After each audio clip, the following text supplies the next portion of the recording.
What really happened with your host, Mike Rivero. You're listening to the Republic Broadcasting Network, where you'll find out what the Fukushima's going on.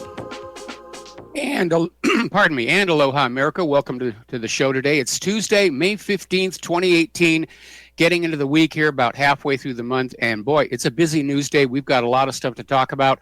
The phone lines are open, 800-313-9443. Mike is in our control room, ready to answer the phone, put you on the air with your comments, questions, whatever. So let's get right on into it.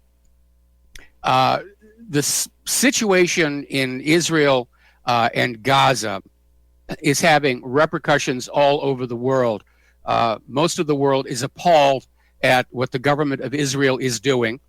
And even worse, efforts by the government of Israel and the government of the United States and the U.S. corporate media to try and spin this story in Israel's favor are just falling flat on their face. This is clearly a jump the shark moment. And we're seeing headlines like Embassy Baptized in Blood, the Embassy of Doom, and a lot of people knew this was going to happen. A lot of world leaders went to Donald Trump and said, do not do this. This is going to escalate the situation in the Mideast. And Trump ignored them because Sheldon Adelson and Netanyahu wanted the embassy moved. And Trump said, yes, sir, yes, sir. And he went ahead and did it. And it was kind of, well, it was bad optics because a lot of the news coverage of the opening of the U.S. Embassy was split screen showing the violence down there on the border with Gaza, where the snipers just continued to fire using these expanding bullets at these unarmed protesters. And I think a lot of people knew this was going to be bad optics because Israel extended invitations to all 86 countries that have diplomatic missions in Israel. Less than 40 of them actually showed up. The rest just stayed away. They didn't want to have any part of this. Up in Israel, people were just out there literally cheering, burn them, shoot them, kill them. And again, more case of bad optics. How does this look to the rest of the world? So a lot of people are looking at that stark contrast of, all the prettiness around the embassy and stage management and lighting and flags and bunting, and just that short distance away, all that bloodshed, misery, death. Now, Gilad Erdan, who's Israel's Minister of Strategic Affairs and Hasbara, tried to justify the Gaza massacre by calling the Palestinians Nazis. So they're going all the way back again to whatever it is that was supposed to have happened in World War II. Oh, they're Nazis. Whoever Israel wants to destroy, oh, they're a Nazi. Iran are Nazis. The Palestinians are Nazis. The Iraqis were Nazis. The Syrians are Nazis. Getting tired of hearing about it. And he's joined the chorus of voices trying to say that these weren't demonstrators, but they were not armed, but they were a force attempting to breach the border with Israel, goaded on by Hamas. That's the official story. They weren't actually protesters and demonstrators. They were an invasion force. And anybody looking at the video can see that that's certainly not the case. Israel is maintaining they're in a state of war with Gaza. They're defending themselves. We're the victims. No, Israel's not the victim. Israel's the aggressor. Amnesty International is calling this a horror show, and it absolutely was. Now, Donald Trump, the obedient Israeli puppet in the White House, is out there saying Israel has a right to defend itself. This is all the fault of Hamas. Hamas, was sending this crowd to the border to break on through and invade Israel. So, let's see what Donald Trump is trying to sell us here. He's trying to sell us the idea that Israel, armed by the United States with the most modern lethal weapons of war and in possession of nuclear weapons, feels threatened by Palestinians throwing a rock. I think it's time we mandate drug testing for the president. and for all of Congress. Let's be inclusive here, as the PC people would like to say. Nobody's buying that. And the harder the corporate media and the U.S. government try and justify the unjustifiable, the worse they look. They're taking down their own credibility with this. Over at Fairness and Accuracy in Reporting, they're out there saying snipers shooting at unarmed people from 100 meters from inside fortified positions isn't a clash.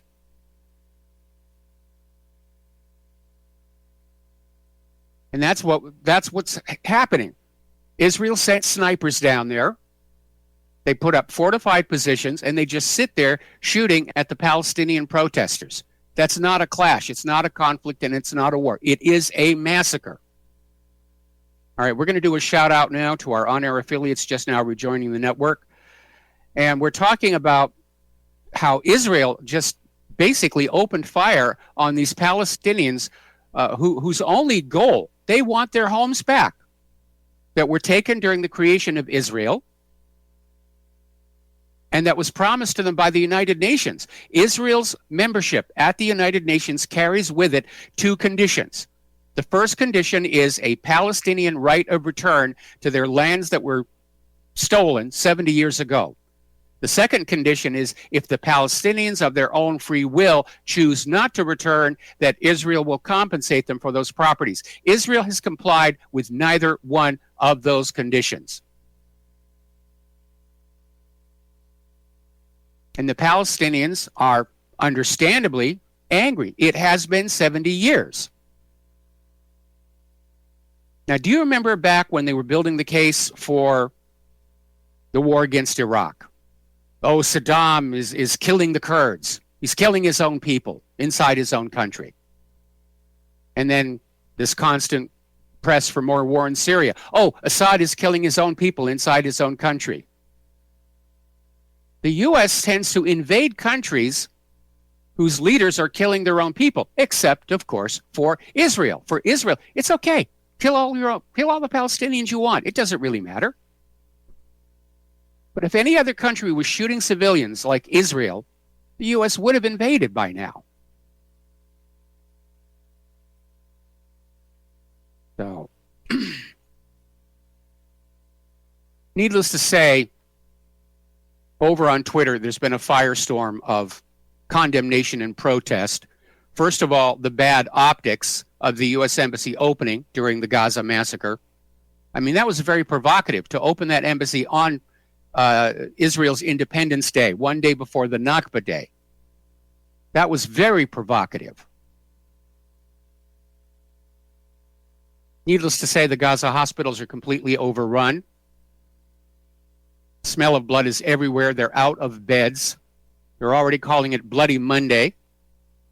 That's how it's going to go into the history books, at least in the independent media. Bloody Monday.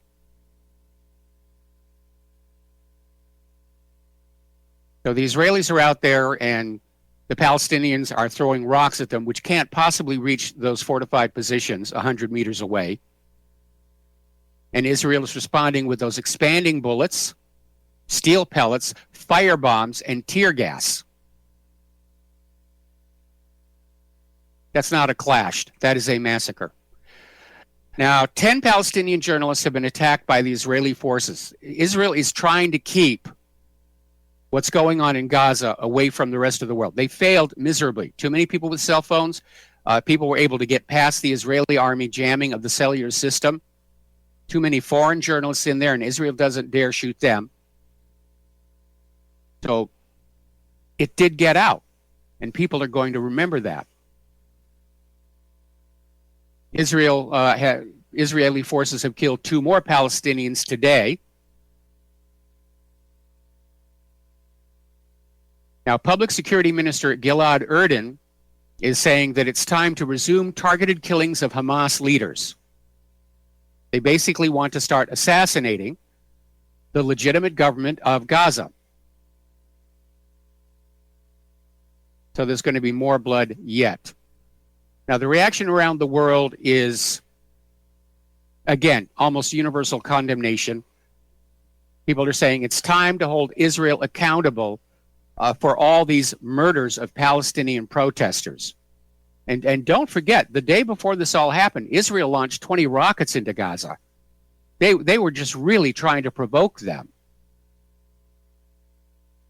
And it was kind of ironic watching the opening of the U.S. Embassy, where U.S. representatives were saying about how their actions will bring peace, while all these Palestinians were being killed.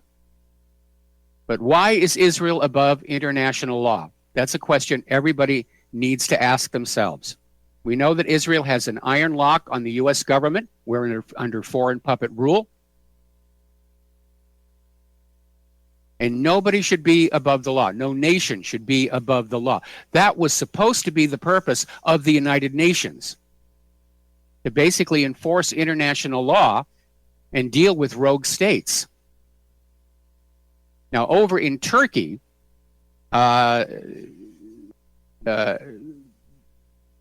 Deputy Premier Becker Bozdag said, the U.S. is just as responsible for the Gaza massacre as Israel, because of the provocation of moving the Israeli embassy to Jerusalem.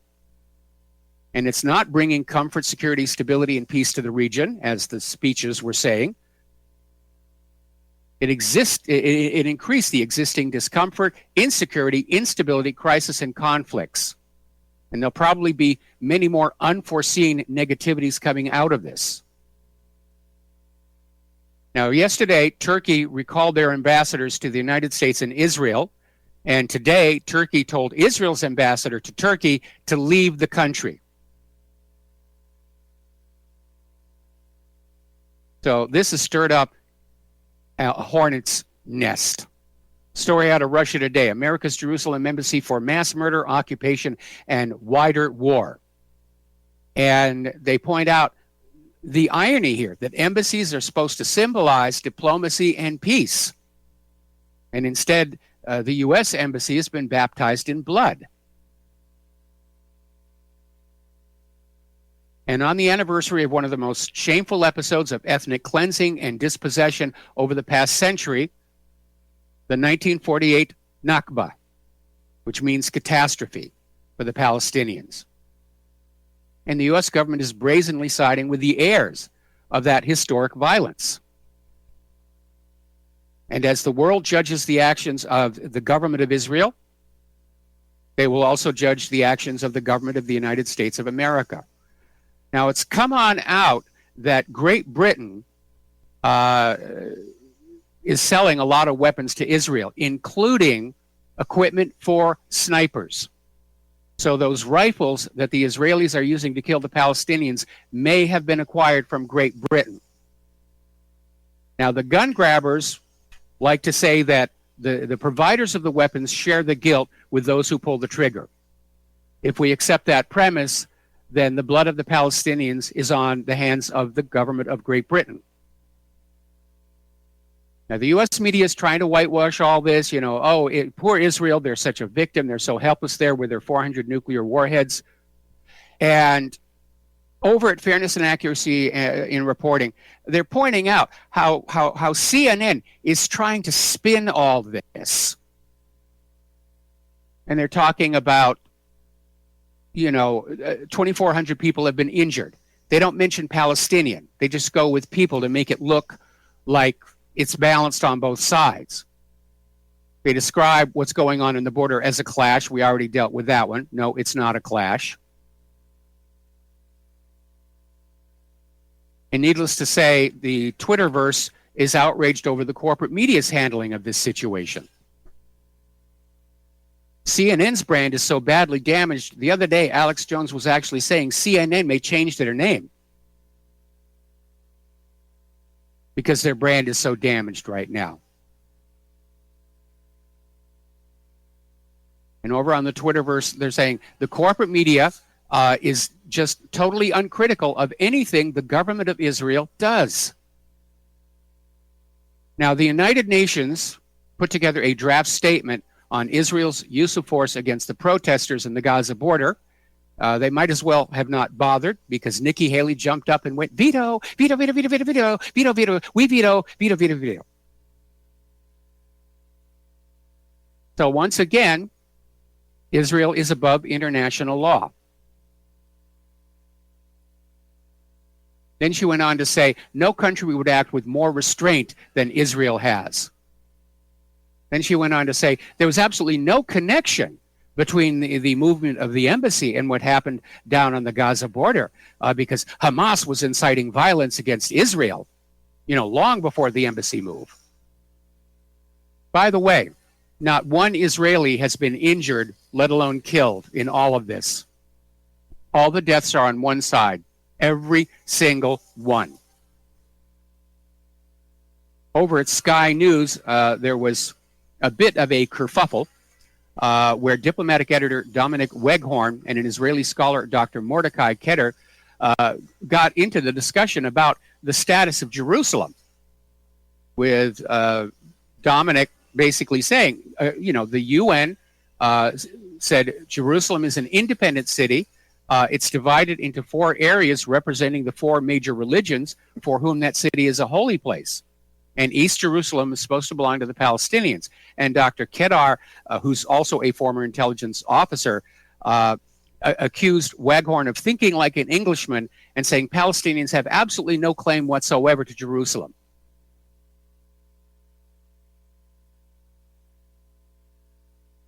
Meanwhile, apparently 500 Palestinians have been detained over Facebook posts. Israel is now monitoring all social media, and any post that glorifies Palestinian martyrs, discloses Israeli crimes, supports resistance, or even mentions the words and phrases including martyr and intifada as incitement of terror. And they're just locking these people up. Israel has become a pure dictatorship under the current government. In Washington, D.C., the group, If Not Now, blocked traffic outside the Trump Hotel to protest the embassy move. So this is not going over with the rest of the world at all. Now, up in Dublin, Ireland, the mayor is urging a boycott of next year's Eurovision event. See, the way the rules work, Israel won the Eurovision contest this year with a song about women's rights, a little bit of irony there for you. And so they have the right to host Eurovision next year. And the mayor of Dublin is saying the world should just stay away after what happened on Bloody Monday.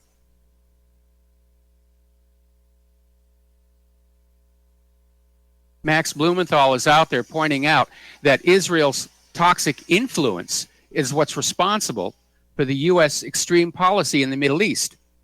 And he's absolutely right. And Blumenthal has a film coming out, supposed to come out tomorrow, called Killing Gaza. And it's a documentary about the 2014 Israeli attack on the Palestinian territory. But yeah, we've just gotten a huge demonstration here. The U.S. government doesn't stand for human rights. It stands for might makes right. And it's clearly under the total control of Israel right now. We are an occupied nation ourselves. That's probably the reason why those Israeli security companies are teaching U.S. police to treat the American people the way the IDF is treating the Palestinians. Are we going to start seeing volleys of expanding bullets flying toward us somewhere in the future?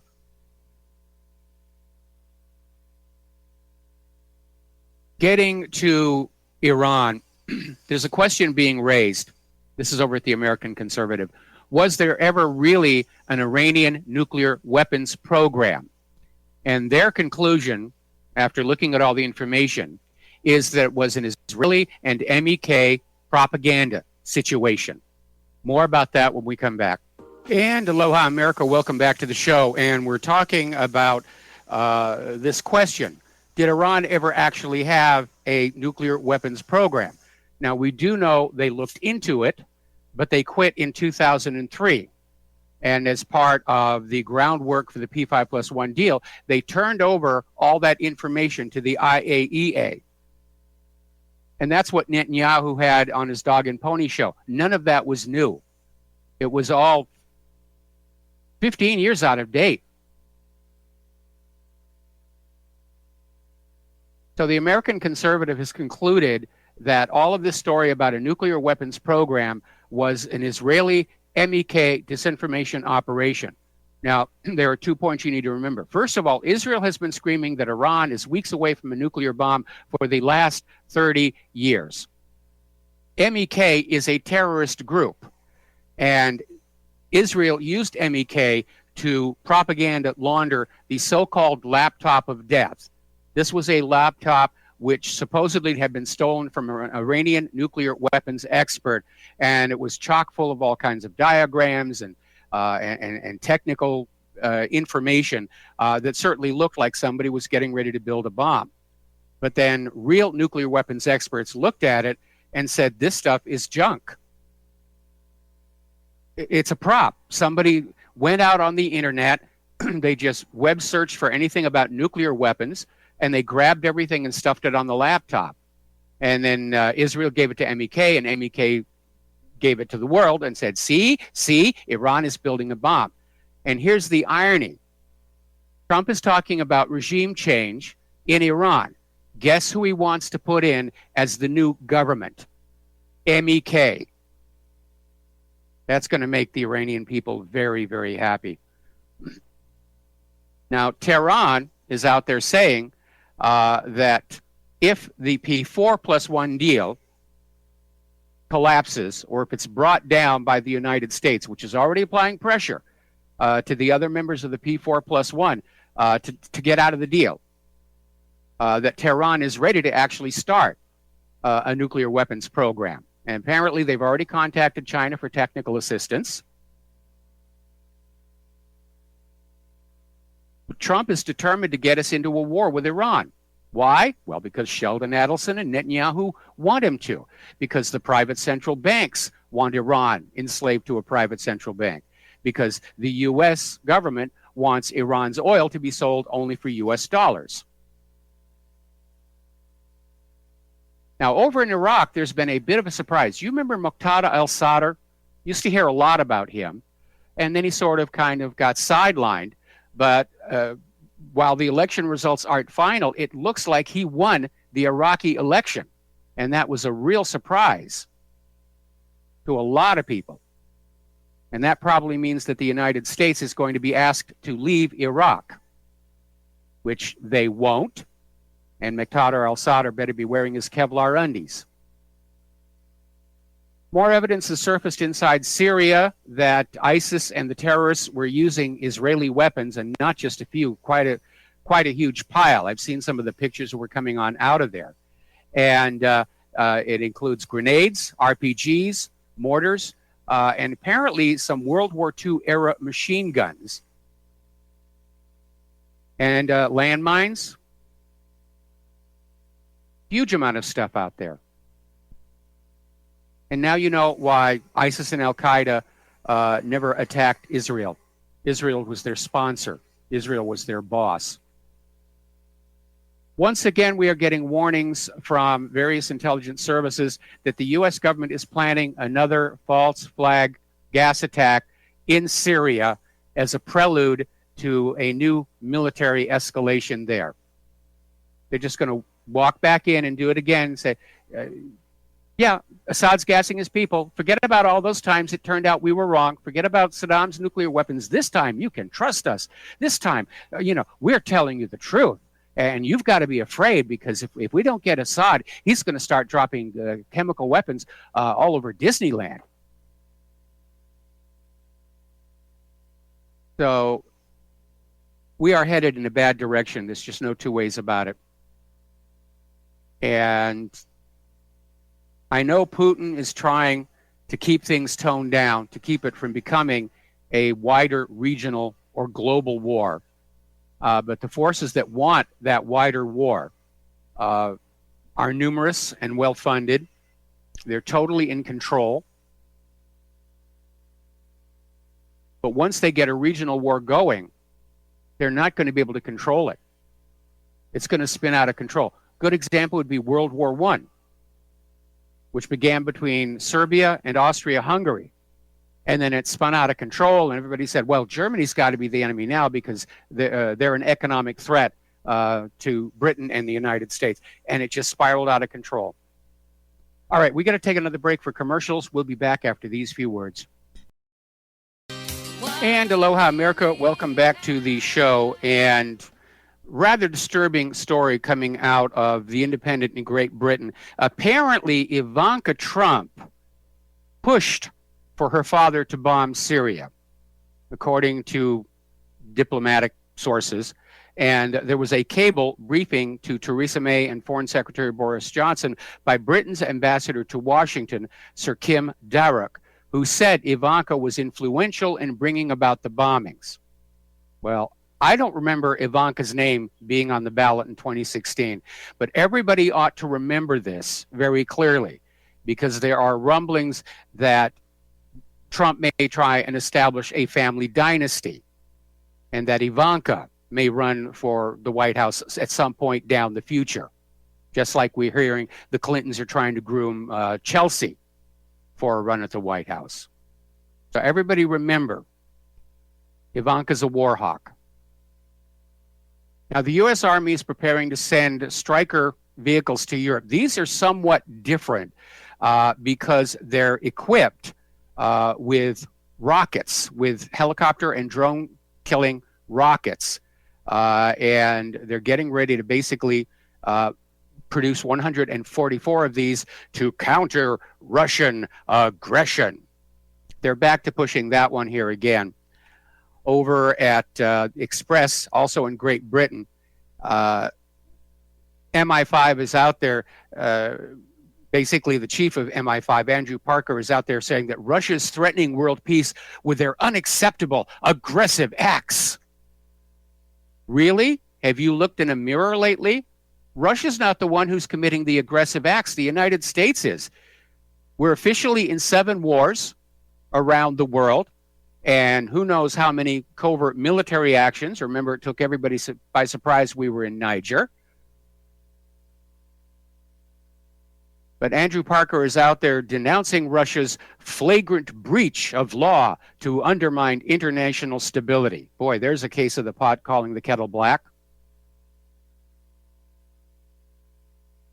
It's the United States and its allies, its vassal states, France, Germany, and Great Britain, and it's Israel that are destabilizing the world. Basically, what he's actually saying is Russia refuses to do what we tell them to do anymore. You know, back when we'd succeeded in creating a monopolar world underneath the United States, Russia worked with us. We were all good friends. And then they dared take control of their private central bank. They dared run Russia's public currency as a public utility. And that is a threat that we cannot ignore. Anyway, that 19-kilometer bridge that Russia built to connect the Crimean Peninsula with mainland Russia has officially opened. They had a big celebration. A column of trucks went across, one of them being driven by Vladimir Putin himself to mark the occasion. So the bridge is now open, and Russia has now said that any country can use it. You know, anybody that wants to drive cargo or whatever into Russia to their end of the bridge, they're welcome to use it.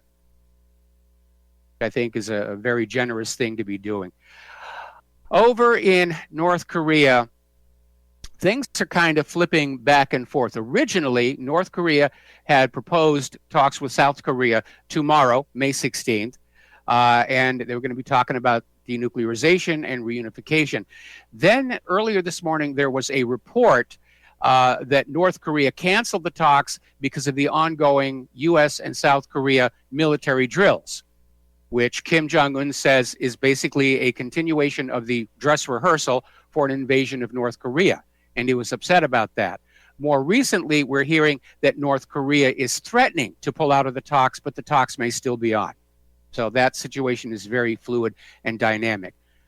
Now, Bolton is out there demanding, as a precondition for anything else to happen, that Kim Jong-un dismantle all of North Korea's nuclear weapons and ship them to the United States. And then they'll talk about security assurances and financial investment. And it's a repeat of this Same old thing we've seen before. You do what we want first, then maybe we'll do something nice for you. Maybe. It's a bad habit the U.S. government has gotten into, and unfortunately, they got it from the government of Israel, which plays that game a lot with its Mideast neighbors here. North Korea has announced their intention to join international efforts to ban all nuclear weapons tests, which sounds really good. The issue is going to be, well, first of all, there's not a lot of testing going on. It's moved from above ground and below ground testing into simulations in supercomputers. That's why countries are building these fantastically powerful supercomputers in order to basically do simulations of a warhead detonation inside these machines where there's no radioactive fallout. Of course, the wild card in all of this remains Israel, which is a nuclear-armed state but refuses to acknowledge it. And there is evidence, it was called the Vela incident, that Israel test-fired a nuclear weapon along with South Africa. They were working in partnership at the time, down in the South Atlantic. Now, fortunately, the world is ringed with satellites that are keeping an eye on things. If anybody were to do an above-ground test, it would be instantly recognizable by that double-pulse optical signature. As far as underground tests, it's possible it could happen. Fox News, I'm really beginning to lose trust in them as well. I thought at least we had one news network that was at least sort of staying in the middle of all this, but they've drunk the Kool-Aid on China. In fact, this was Tucker Carlson. Came on with a rant against China. China is rising. It's a disaster for the world. It's a catastrophe potentially for the United States. It's by far the single biggest threat we face, no matter what they tell you. And Tucker Carlson's claim is that China is a threat militarily and economically. Well, they have a good military. They have a lot of people in uniform.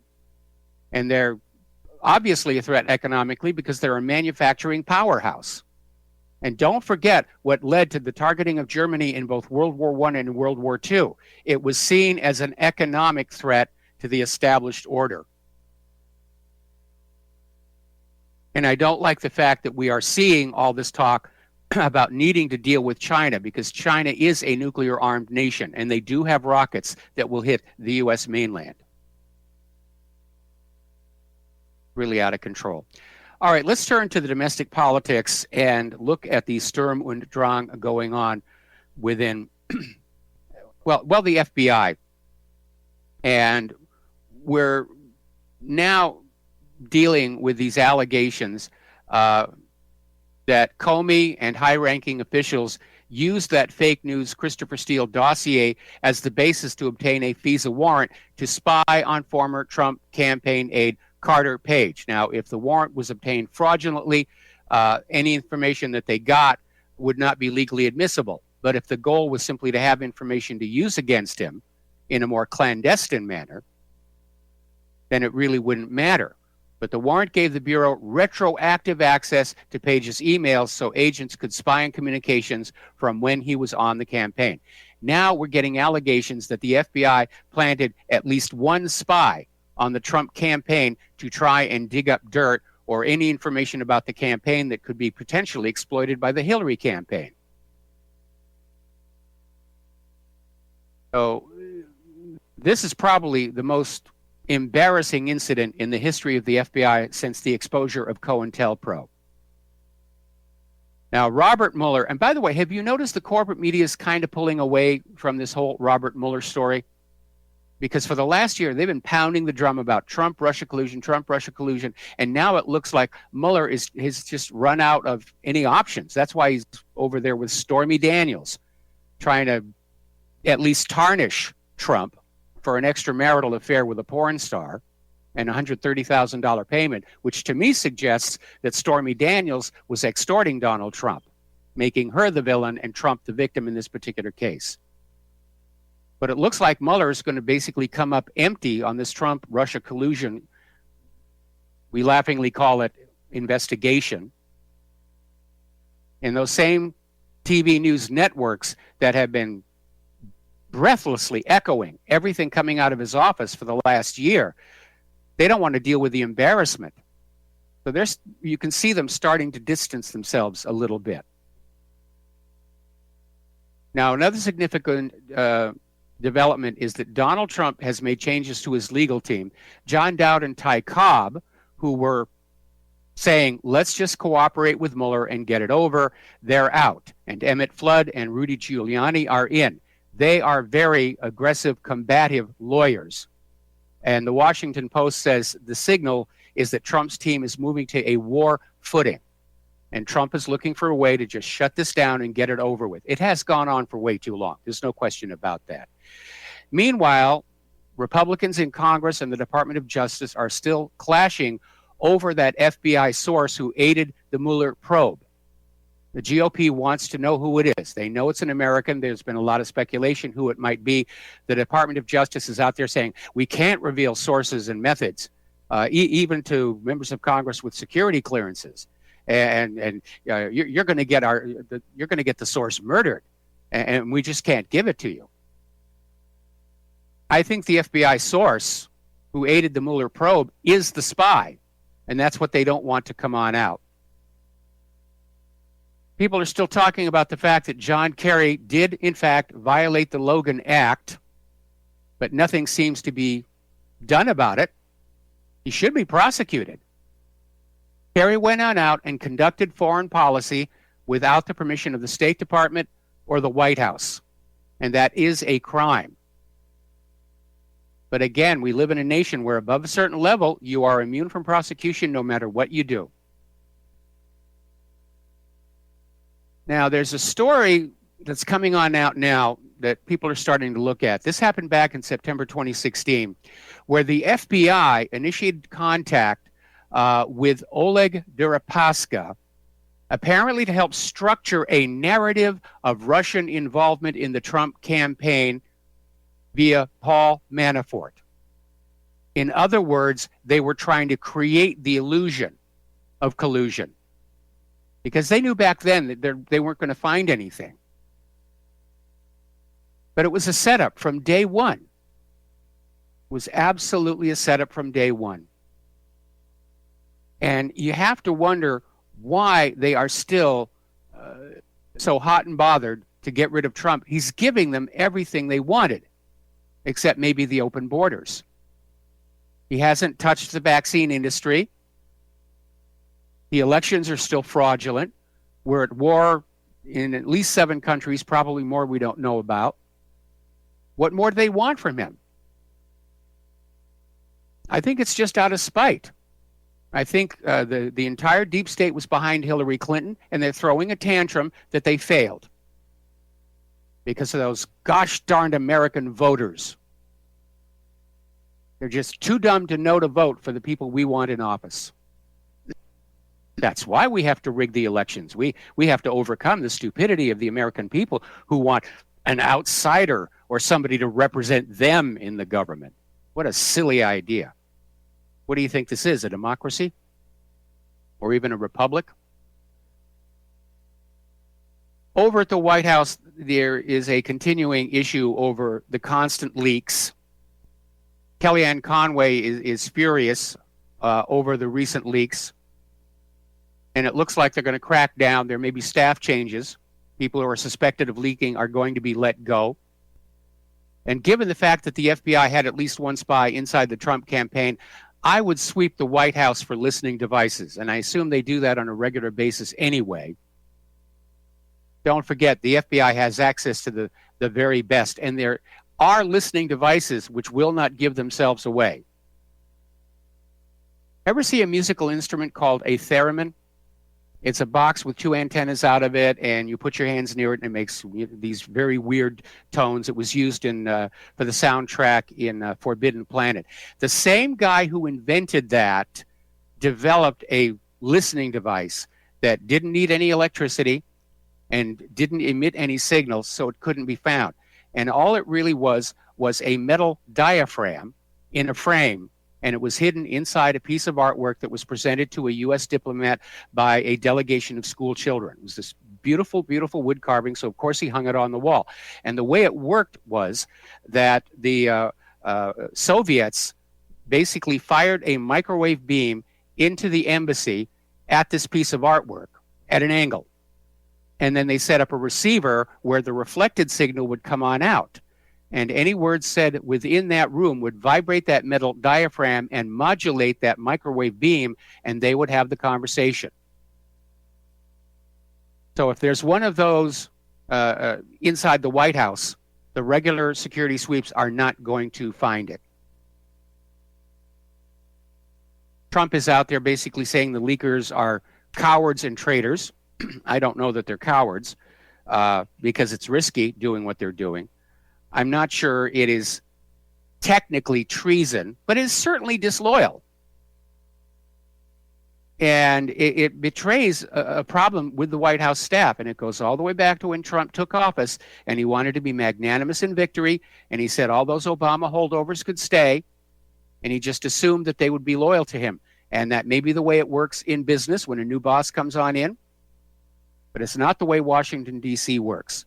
He should have scraped out that executive office building and just started new with people from outside the Beltway, people without compromising connections. And then he would have gotten a lot more done on his agenda. But we're getting an image now of a White House staff that is spending more time trying to stab each other in the back than it is trying to help Trump do what Trump needs to do. The indications, at least from where I sit, is the White House is in a state of minor chaos. And I think it is time for some staff changes. And it's time for Trump, who ran as an outsider president, to bring in some outsiders to try and get some things done. And he's got a little over 2 years left to do it, but he'd better start now.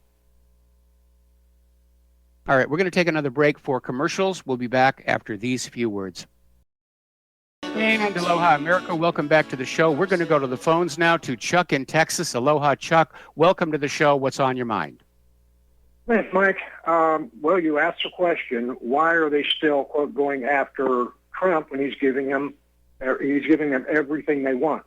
I'm going to, again, put the theory out there that's the only theory that fits everything Trump.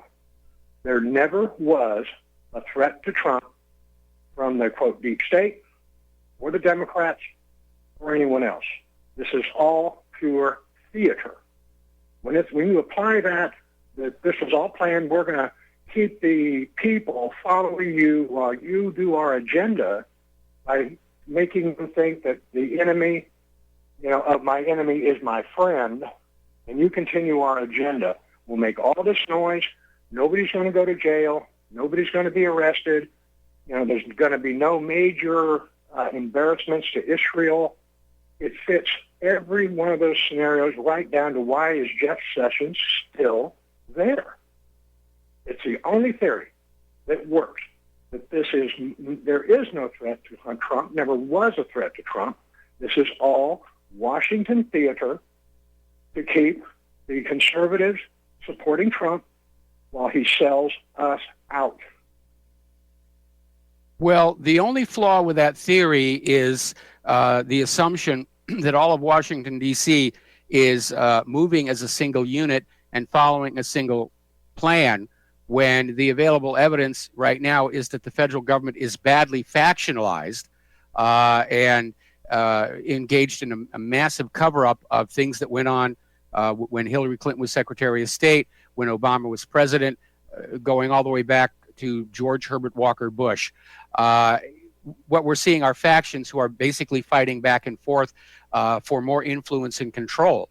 And so your theory sounds plausible if we assume that everybody in Washington, D.C. was getting along with everybody else, and right now that's clearly not the case.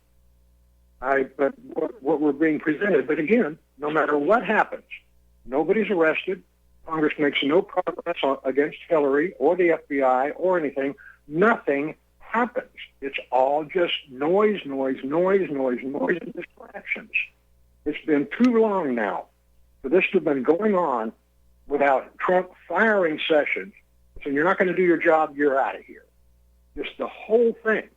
If it's one big kabuki dance, which is my opinion, it fits everything. And all of the grandstanding, all of the noise, the threats, the subpoenas that never get anyone arrested. They just ignore Congress, and nobody's arrested for it. Come on, this is pushed way past credulity to be real. It can't be. Well, there are two things to keep in mind. What is holding the deep state together is a web of corruption and mutually assured destruction.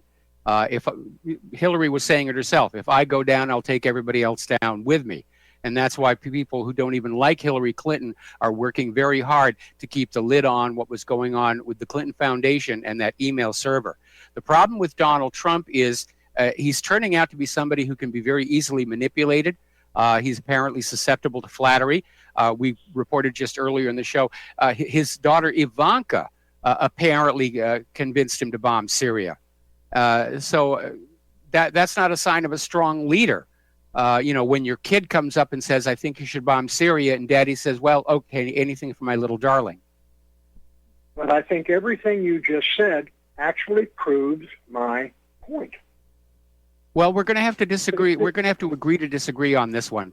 It's an interesting theory, but the basic flaw is you're assuming a federal government that is moving and operating as a single cohesive unit, and that is clearly not the case right now. Okay?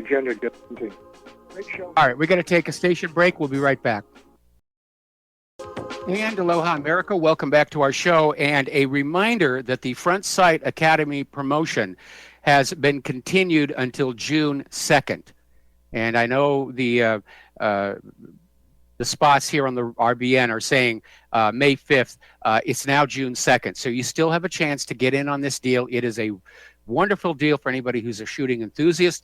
It would be a wonderful gift for anybody you know who's a shooting enthusiast. And frankly, if Claire and I were on the mainland, anywhere around Nevada, I would take this deal myself. Okay, that's how good it is. So you still have an opportunity to get on this. Let's talk about the economic news now. A lot of stuff going on there. Apparently, a Russian bank has now stepped in to help Venezuela get around U.S. sanctions on cryptocurrency.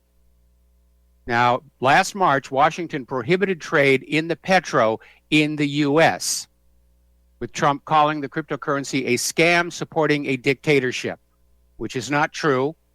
He won his election. So Trump signed an executive order, banned all transactions related to provision of financing for and other dealings in by a United States person or within the United States any digital currency, digital coin, or digital token issued by Venezuela's government. This is a continuation of the U.S. economic war that the U.S. has been waging against Venezuela all the way back to the times of Hugo Chavez. Now, Maduro has vowed that despite the sanctions, Venezuela would continue pushing forward the domestic blockchain technology and make the petro one of the most solid and trustworthy cryptocurrencies in the world. And they've got the resources to possibly do it. And they're out there. They've offered India a 30% discount on oil if they will pay for it in the petro. And Venezuela is out there making other deals around there. So apparently, the petro can be traded for other currencies, including the Russian ruble. And that's how they're going to get around this. And what we're seeing here, because of all the sanctions, the U.S. thinks that it's punishing these other countries with all these sanctions. What it's actually doing is walling itself off from the rest of the global economy at a time when obviously we need foreign sources of materials and manufactured goods. Up in Switzerland, there's a new development going on, and you will not hear about this one on the corporate media. It's called the Wohlgeld Initiative, meaning more or less a referendum for sovereign money. And what this is a once-in-a-lifetime chance for Switzerland to drop having a privately owned central bank and go back to a state central bank and honest money. So I can imagine the private central bankers are already up there in Switzerland saying, you can't do that. Private central banking is the natural order of things. No, it isn't. It's a scam. You know, Trump's out there talking about Venezuela's cryptocurrency being a scam. It's nothing compared to private central banking. Biggest scam in history. People are looking at the 2% inflation rate and wondering, is this the beginning of an inflationary cycle? And the answer is yes, but not because of the 2%. For one thing, that number is suspect.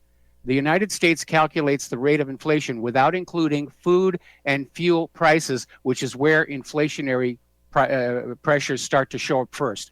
Second, with the U.S. government borrowing all this money from the Federal Reserve to pay for its war, that's increasing the money supply. And that, too, causes inflation.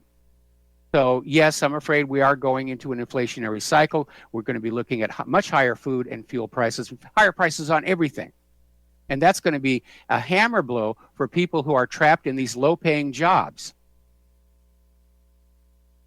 Now, over in Russia, this sanctions war is really heating up.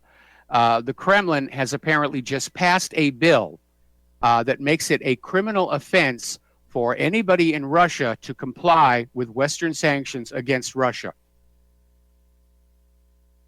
That's going to be uncomfortable for a lot of people. But Russia and Europe are starting to push back. They're talking about counter sanctions. That gets back to the comment I just made about if this continues to move forward, the U.S. is going to literally sanction itself into total isolation. Russian media is saying that most Russians aren't really feeling the U.S. sanctions anyway. Up in China, Beijing is saying that the anti-Russian sanctions aren't scaring Chinese investors away from dealing with Russia. Chinese investors are still going into Russia. They're setting up businesses. They're making investments. The commerce is still going on. Now, as you know, the U.S. has now, well, first of all, we're going to do a shout out to our on-air affiliates who are rejoining our network. As you know, the U.S. has all of a sudden backed off the potential for a trade war with China. And they're starting to say, okay, we're not going to put tariffs on the smartphone handsets being made in China. We're already paying way too much for the iPhone 10 as it is. So the U.S. is now saying they're not seeking a trade war with China. In fact, they resumed talks on a new China trade deal. So we escaped that one here. Meanwhile, China has launched railway communications with Iran. And they did this despite the position of the United States, obviously, regarding Iran. And the U.S. is calling on companies to wrap up their interactions with Tehran. I think they've got 6 months here. But again, it's cutting the U.S. off from business in Iran. Everybody else is going to step in to fill that vacuum. This is a policy that can't work. Meanwhile, over in Tesla land, apparently staff are starting to leave Tesla as confidence in the company starts to falter. The share price is falling, and they have yet to deliver a game-changing car. Although I thought it was already a game changer. I wouldn't mind. Part of the problem is Teslas are now bursting into flames. There was a violent crash in Switzerland. The car burst into flames, and it killed the driver trapped inside. Oh. Story coming on out from Investment Research Dynamics. It's talking about how there's a debt powder keg, which we all know. And it looks like it's going to go on off. Now, Trump, as you know, had his tax cuts, mostly for the wealthy and a little bit for middle-class America. But as we head into an inflationary spiral, we're seeing gas prices start to rise. They've risen close to 40% over the last year. And so any benefit from the tax cuts is eaten up by the increase in gasoline prices. So this highly promoted economic boost from the tax plan is actually a transfer payment from you to the oil companies. We're going to take a phone call now. Jesse in Utah. Aloha. Welcome, Jesse. What's on your mind today? Hey, Mike. How you doing? Doing okay. You hear me? Hey, I hear you. I just wanted to go back into what your previous caller was saying. You know, he was kind of theorizing that the government's orchestrated and they got this big plan going. I agree with you that the government's fractionalized, and, you know, obviously a lot of things that have happened in the past have, you know, built up to this. You could almost foresee it back then. We had people that warned us about it. What I wanted to say is if there was an orchestrated plan, in my mind, the plan would be to, you know, as far as the UN goes, we break all the rules, so does Israel. Everybody, I mean, you look at all the nations in the world, they don't like us. And if there was a plan, it would be to make us look like a bunch of idiots and turn the world against us. There you go. There's your new world order right there. Well, at some point for the New World Order to come into being, the United States has to be brought down. But the globalists in the New World Order still need our military to whip all those other nations into line. So it would be too soon for such a plan. But my point is, you know, us whipping them in line, you know, all this stuff, these stupid things we're doing, and anybody with a logical mind knows that it's just ridiculous. I mean, we're a bunch of frickin' tyrants, and the whole world sees it. And when the whole world gets together and says, you know what, we're sick of the United States, we're sick of Israel, and we ain't doing this anymore. And then that's all that needs to happen. They unite, and here they come. You know what I mean?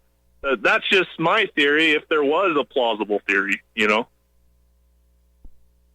Well, yeah, we're starting to see the United States form a new axis, if you will, with Israel and Saudi Arabia, at least as far as the Middle East is concerned. And it's a critical situation here because at some point, yeah, the rest of the world is going to say the United States is the problem. They're probably already saying that now. But at some point, they're going to say, if we continue to sit and do nothing, if we make the mistake that Neville Chamberlain did, if we go the path of appeasement, it's going to end very, very badly. Yeah, and it reminds me of when I was a kid, and you'd hear, you know, everybody talking about the blue helmets coming. They're going to come to the United States. Well, there's a good reason for the blue helmets to come right there. You know, they could turn against us that quick. And I don't know. I guess that's just my theory. I think it's, you know, it's possible. I mean, a lot of things are possible, but holy cow, what I'm seeing is the whole world just turning against us, and it's a bad deal. We used to be looked up to, and now we're looked down on, you know, and it sucks. But anyway, I hope you have a great day, and thanks for letting me talk. All right. Well, thank you very much for the phone call. We're going to let you go. The problem is the blue helmets can't march into the United States of America until the gun grabbers succeed in disarming us all and getting rid of that Second Amendment. And they're not really having a lot of luck on that front. And one of the reasons Switzerland doesn't get invaded is everybody there has guns. More about that later in the show. Right now, there are 43 million people in the United States living in poverty. Let me rephrase that. There are 43 million legal citizens living in poverty. And there is now this basically a march, if you will, called the Poor People's Campaign. It's a coalition of organizations led by Reverend Dr. William Barber II and Reverend Dr. Liz Theo-Harris. And they're basically going to march to Washington, D.C. on June 23rd. To basically emulate the historic march led by Martin Luther King Jr. 50 years ago and demand that something be done about this economy, about the wealth inequality, about the war spending. And if enough people show up, they might have an impact. Because in his biography, Lyndon Johnson wrote that on the day when he looked out the Oval Office window and saw 1 million people protesting the war on the Mall, that was the moment he knew they had lost in Vietnam. Now, over at Russia Today, they have an article on how university economic theories are failing us all. And they start with a quote from John Maynard Keynes, who said, when the facts change, I change my mind. But academia has a long tradition of fossilization. And a lot of what universities and colleges teach is often very much out of date. Now, clearly, the state of the economy is changing dynamically around the world. And if economists are being trained by colleges in an older way of thinking, then they're going to come on out with theories and policies that don't fit the modern world. And that is a problem. All right, I'm going to take another phone call. Dustin in New Jersey. Aloha, Dustin. Welcome to the show. What's on your mind? Hey, Mike, I don't think the UN's ever going to be able to do anything. Look at what that movie Hotel Rwanda, they didn't do squat, right? So I can't say them really doing anything. You know, they're a joke. You know, unless they come in and rape your women, because weren't they doing that in like Sudan or somewhere like that, like the UN peacekeepers, right? I think they're molesting. Yeah, the problem is the United Nations doesn't actually have an armed force. They just have boxes and boxes of helmets and armbands.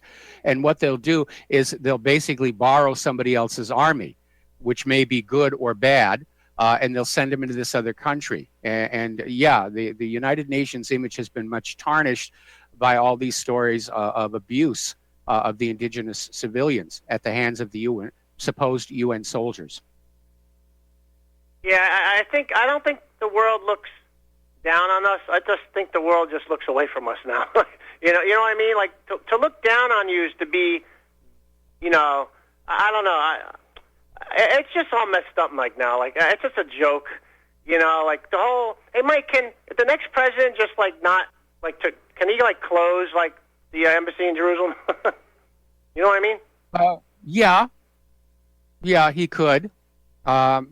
But unfortunately, until we break the lock on our government that is held by the government of Israel, I don't see that happening.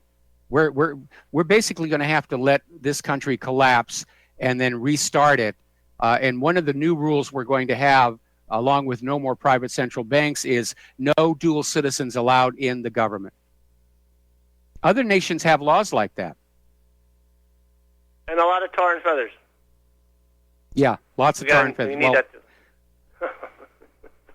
Hey, Mike, you know, I looked at like Ivanka, you know, all dressed in the fancy. You know, it's like the Tale of Two Cities.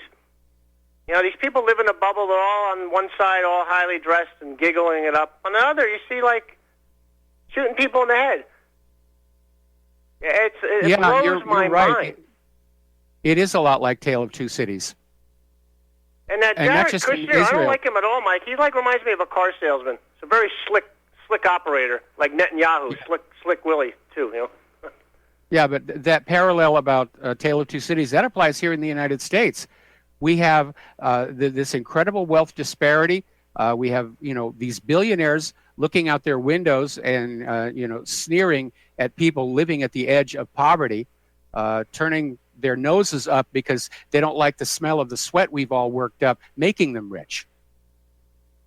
Yeah, it's definitely, you know, Tale of Two Cities. What a great book.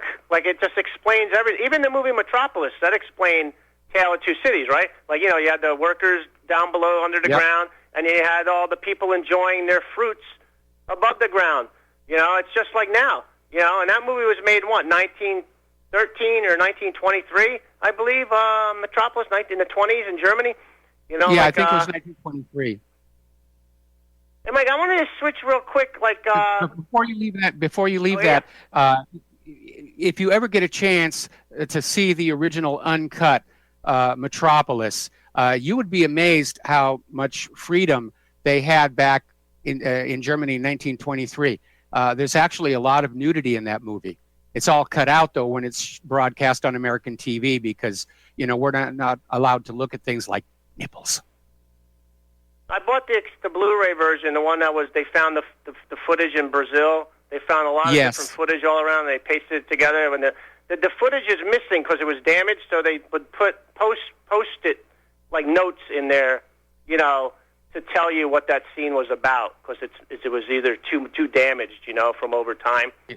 But I wanted to switch, Mike, on On Mike Pence, is Mike Pence like a evangelican? Like, is he believing that whole, I rapture? really don't know. I don't know what his religion is.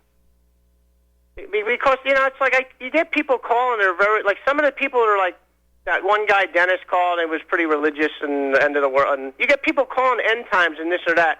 I don't believe in any of that because they said that about World War I and World War II. This is the end of the world and this is the end of the world.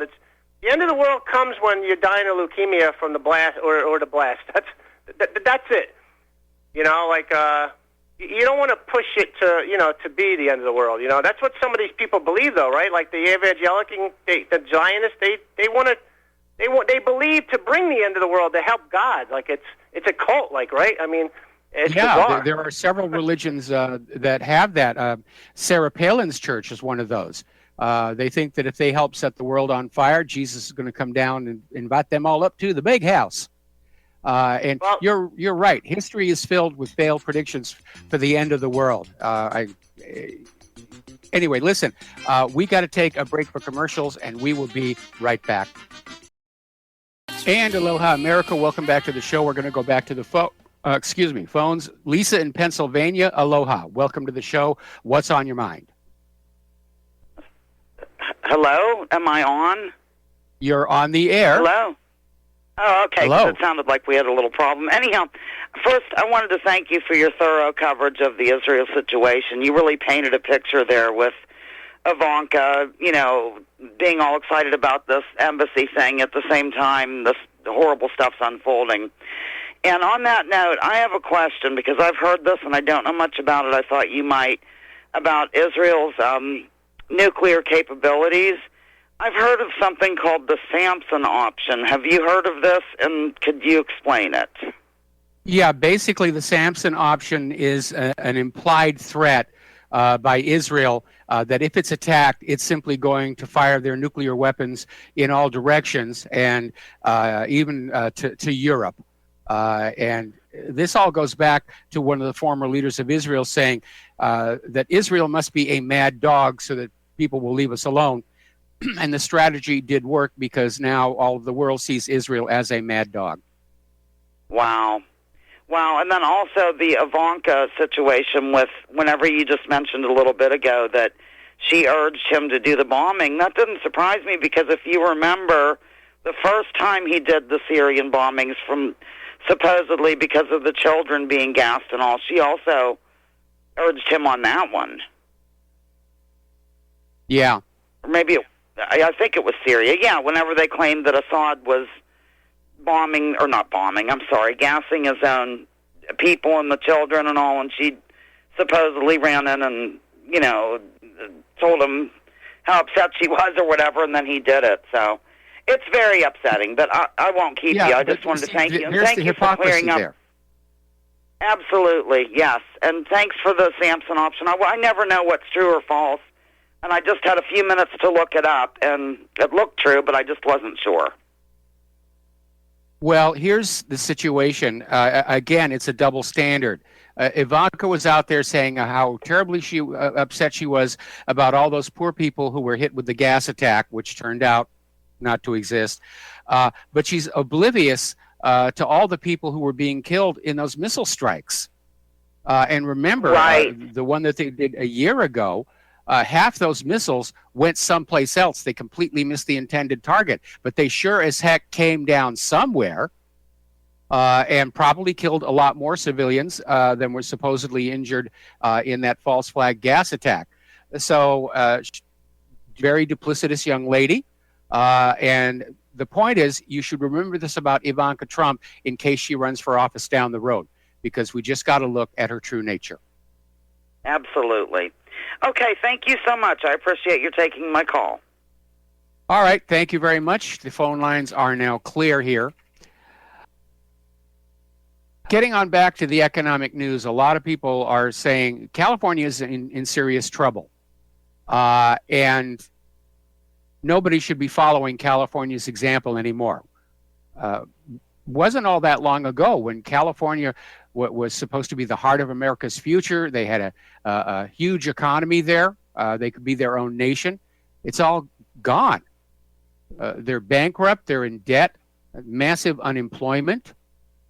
Politicians and judges that just don't make any sense. It's liberal la-la land out there.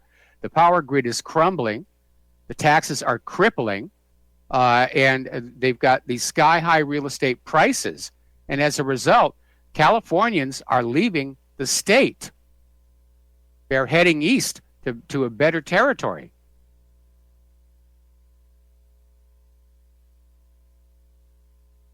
And we need to take a close look at the relationship between liberal policies and the effect it has on government.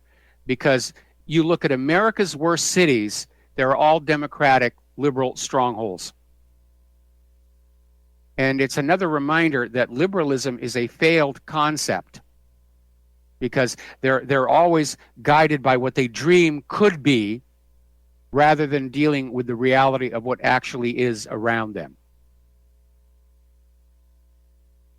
Down in Texas, Attorney General Ken Paxton is going to prosecute a Mexican woman charged with stealing an American citizen's identity and using it to cast ballots in 3 presidential election years. They caught one. Laura Janeth Garza was spotted after the American woman went to get a passport, only to have the State Department discover Ms. Garza had already gotten one in her identity.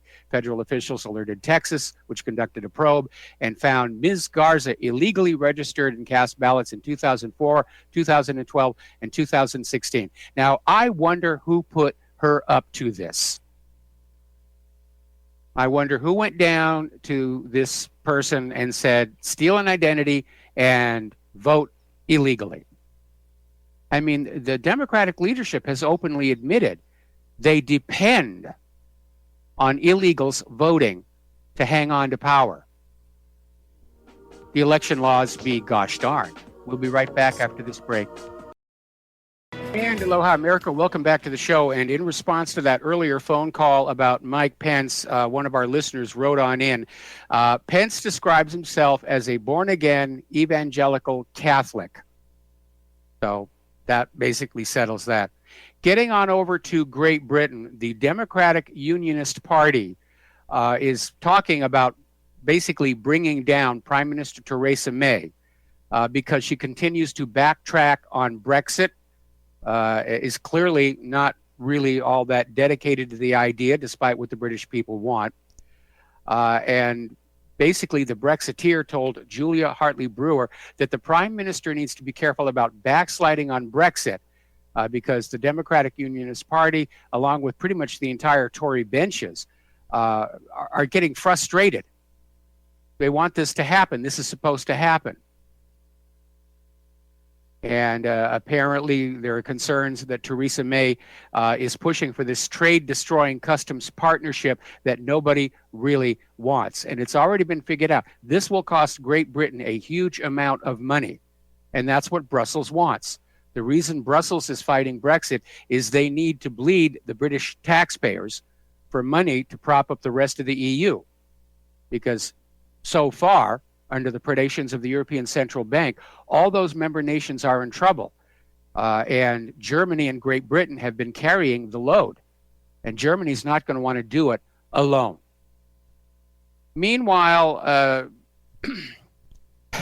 Andrew Parker did a visit to Berlin and basically used terrorism and the Russian threat to basically say, give us some slack on Brexit. You know, we'd like to be focused on it, but really we got to deal with the terrorists first, and we got to deal with the Russians first. So it's going to take a while. It's not the top priority. And I can imagine the German people were probably chuckling at that one. Over in Hungary, George Soros Foundation is leaving in a huff because of the Hungarian government's Stop Soros bill brought in by the country's prime minister. To basically stop Soros from encouraging migrants to get on in there. Soros is describing the bill as repressive. But Europe is getting sick and tired of the migrant crisis. It is costing them money they do not have. It is causing conflict in the general population. Crime has gone through the roof. Communicable diseases have come back. So it's an ugly, ugly situation over there. Project Veritas, they've been doing a lot of good things. We reported yesterday on how those union officials in New Jersey who failed to report a sexual encounter between a teacher and a student have now been forced to resign from the union, and they're now facing the lawmakers over just what went on. And over in, let's see, Lakes, no, we already did this story here. I thought it was a different school. Project Veritas has released more undercover footage from inside teachers' union offices. Apparently, this is a nationwide campaign. The video features Nick Nugent, executive director of the South Oakland Districts Association for the Michigan Education Association, apparently violating Michigan child protection laws regarding mandated reporting. I don't know why somebody would have to mandate, reporting when a student has been sexually abused or abused in any way. I would expect people would want to do that. Anyway, this Nugent basically came on out and said, if we report it, you're going to get investigated, and I don't want to get you investigated. He was talking to the teacher who was guilty of the abuse. So what is going on with these unions? And I understand unions tend to think first about their union membership, but at some point you have to draw a line. We know that the police unions are always defending police who act inappropriately, who commit acts of violence or shooting, and that's across the line. Unions should confine their activity to contract negotiations and just stick with that.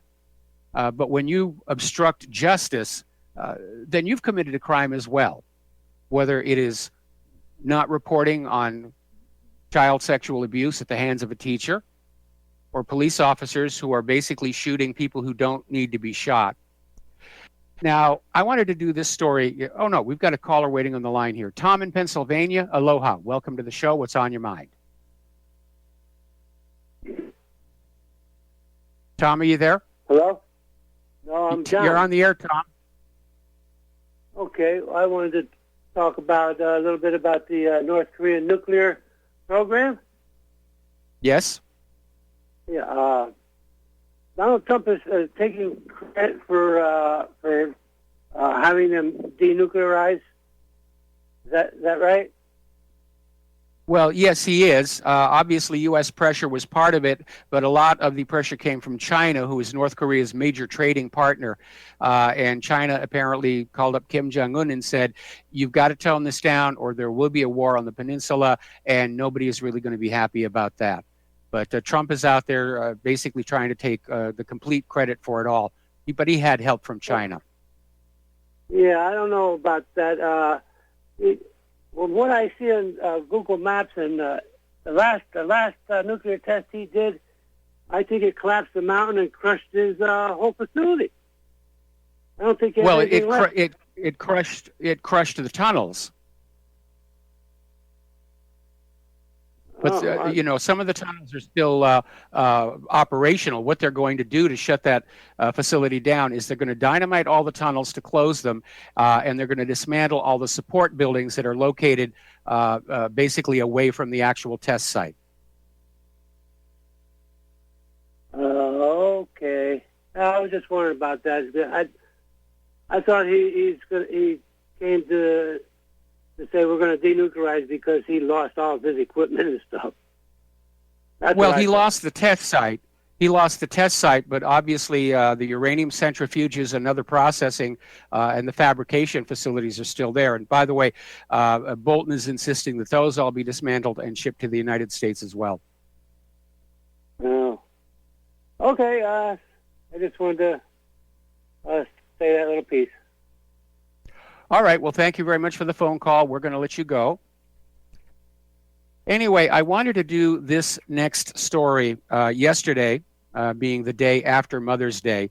And it again shows just how wacko liberals have become, because now they're out there saying that Mother's Day is sexist and you shouldn't use the word mother. In fact, somebody went so far as to print up cards that say Happy You Day. And the justification for this is that referencing the word mother is offensive to transgenders or transsexuals who are now women but cannot conceive, and it's hurting their little feelings. So it's ridiculous. And there's another story from the same category. This is over at Citizens Free Press, where over in Great Britain, liberals there want parents to ask toddlers for consent to change their diapers. Now, that is utterly absurd. First of all, I imagine that if the toddlers had the intellect to be able to speak at such a young age, they'd say, heck yes, I don't like lying in this stuff. But it's absurd. The liberals have become a caricature of themselves. They don't make any sense at all. Over at the National Rifle Association, a lot of people are scratching their head over Oliver North being named the president of the NRA. And they're saying he's not a good fit. Now, obviously, when Charlton Heston was president of the NRA, he was a gun rights supporter, and he had celebrity star status. And maybe the NRA figured having Oliver North would bring with it a certain name recognition value.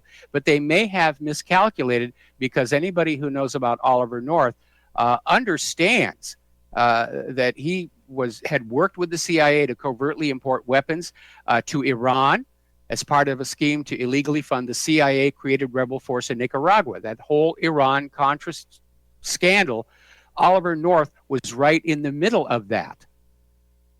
And they were using the Contras to overthrow the Nicaraguan government, pattern that we have seen time and time again all over the world. Oliver North played a major role in running drugs from Central and South America drug cartels into the U.S. as an additional means of funding the operation. This is all that stuff that was happening out of Mena, Arkansas, under then Governor Bill Clinton.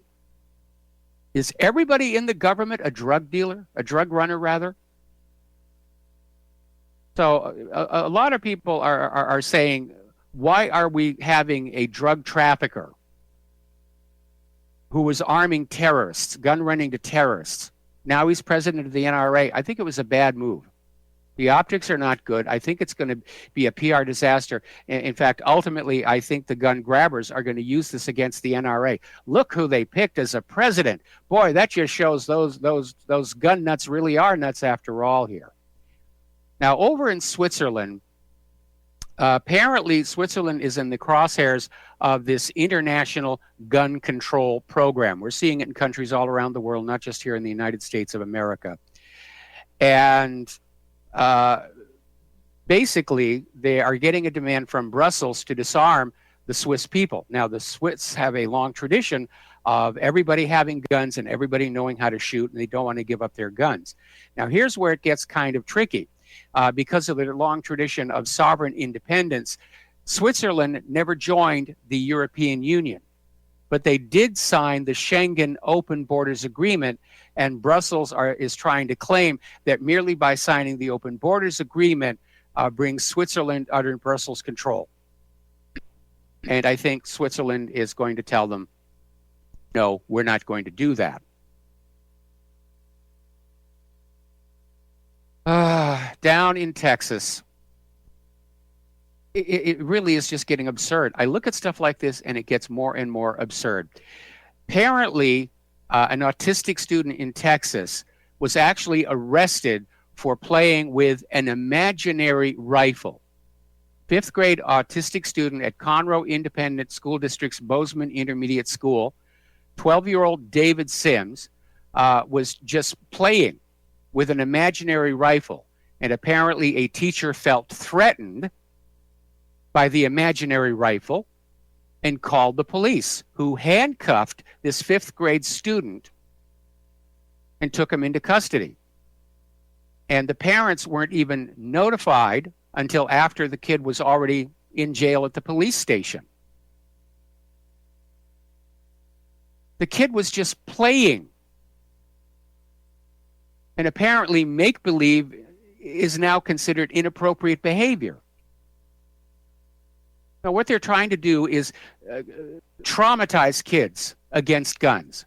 That's the reason for these unannounced live fire drills that they have in the schools. It's not about dealing with a mass shooting incident. It's about scaring the heck out of the kids and giving them a negative emotional reaction to guns.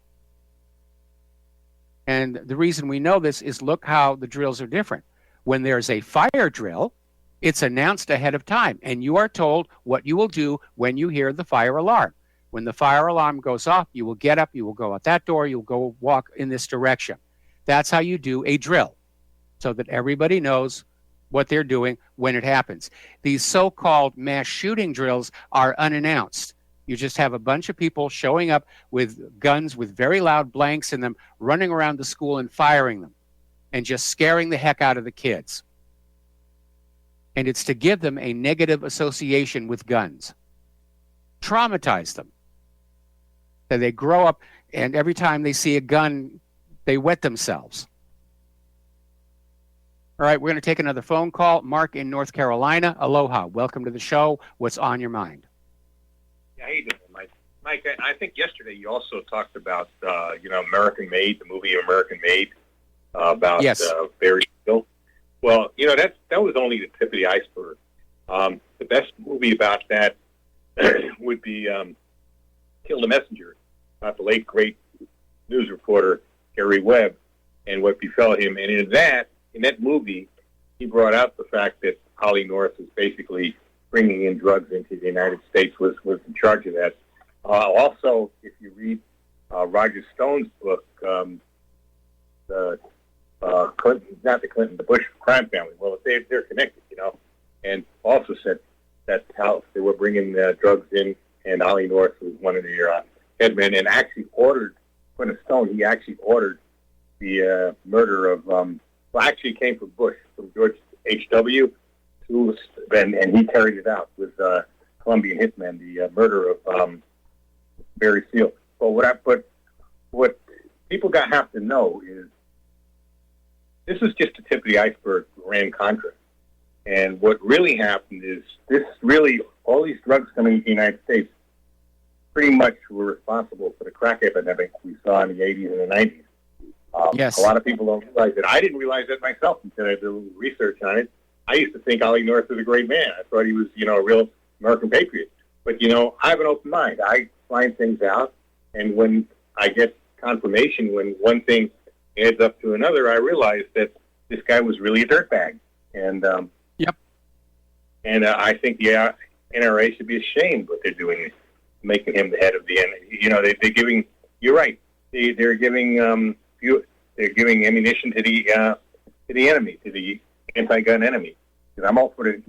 I'm big on the Second Amendment. I mean, it's non-compromising to me. And so-called assault weapons, to me, those are the weapons needed if the government becomes too tyrannical and tries to really suppress the people. And so I'm all for. But this is a bad guy to have stand up for that. He really is. And it's because, like I said, we can. You think of the crack epidemic. I was a law enforcement officer at that time in New York. We had over 2,000 murders in New York City a year for a few years. It was mostly because of crack epidemic. Okay, and I've seen two guys gunned down. I got called down to a 1013, and officers respond, and I went down to the and it was right on the street, right. I was a court officer. It was right in front of the courthouse where it happened. We were the ones who responded because we were closest by, and I saw two young black men, probably in their teens, bleeding out from a drive-by shooting. It was all crack related because that whole neighborhood was completely overrun by crack. So I personally had friends of mine that were actually turning into crackheads, and it was decent people before. So I don't forget stuff like that. No, I don't either. I remember when I was living in North Hollywood, it was just all over the place. It really was. Anyway, we got to take another break for commercials. Thank you for the phone call. We'll be right back. So welcome back to the show. And I finally got a clarification on what's going on with North Korea. North Korea has called off the talks with South Korea over the U.S.-South Korean military drills and is now threatening to call off the meeting with Donald Trump. And had Trump really wanted to talk to North Korea, it would have been wise and prudent to just delay the military drills, which North Korea sees as practicing for an invasion of North Korea. So I did mention at some point, the U.S. does not want a reunified Korea, and they're going to find some way to mess this up. And all they had to do was start sailing their ships back and forth just off the coast of Korea, and that's exactly what happened. And I think Moon Jae-in got snookered. Remember, they called off the drills back during the Olympics to try and ease tensions down. And it was all going in a good direction. Now it's all gone out the window. By the way, a reader wrote in to remind you, Trump's executive order regarding the petro is not legally binding on anybody outside the federal government. Because all an executive order is effective on is the administration, the executive branch, in fact. It's an order by the president, go out and do this. We, the American people, are not subject to executive orders. So it's important to keep that in mind when you see executive order this and executive order that. They're not legally binding on the American people. Two of the memes that have been promoted over the past few years is that there's a war on police and that there's an escalating incidence of police brutality against black people, including deaths. The numbers are now in, and it turns out neither one of these assertions is true. Last year, the U.S. experienced a fall in the number of police deaths, and apparently the number of black people being assaulted by the police is way down because of the adverse publicity. In fact, far more white people are being abused and killed unnecessarily by the police than black people. Now, if you have BBC America, you've probably been seeing the commercials, just saturated commercials. The royal wedding is coming up. The royal wedding is coming up. Huzzah, huzzah, huzzah, huzzah. And as it turns on out, there's a reason for all the advertising. Because polls are showing that a majority of Britons just aren't interested in Harry and Meghan's upcoming wedding at St. George's Chapel, which is coming up here in 4 days. They're not interested.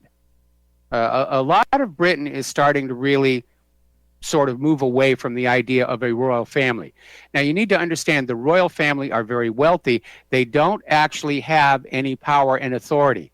There are some formal rituals that they go through for tradition's sake. When a new prime minister is elected, he has to go to the Queen and get her permission to form a new government, which is always given. But they're starting to cool on their ardor for all things royal. All right, we're going to take a break for station identification. We'll be right back after these few words. And aloha, America. Welcome back to our show, hour number 3. The phone lines are open, 800-313-9443.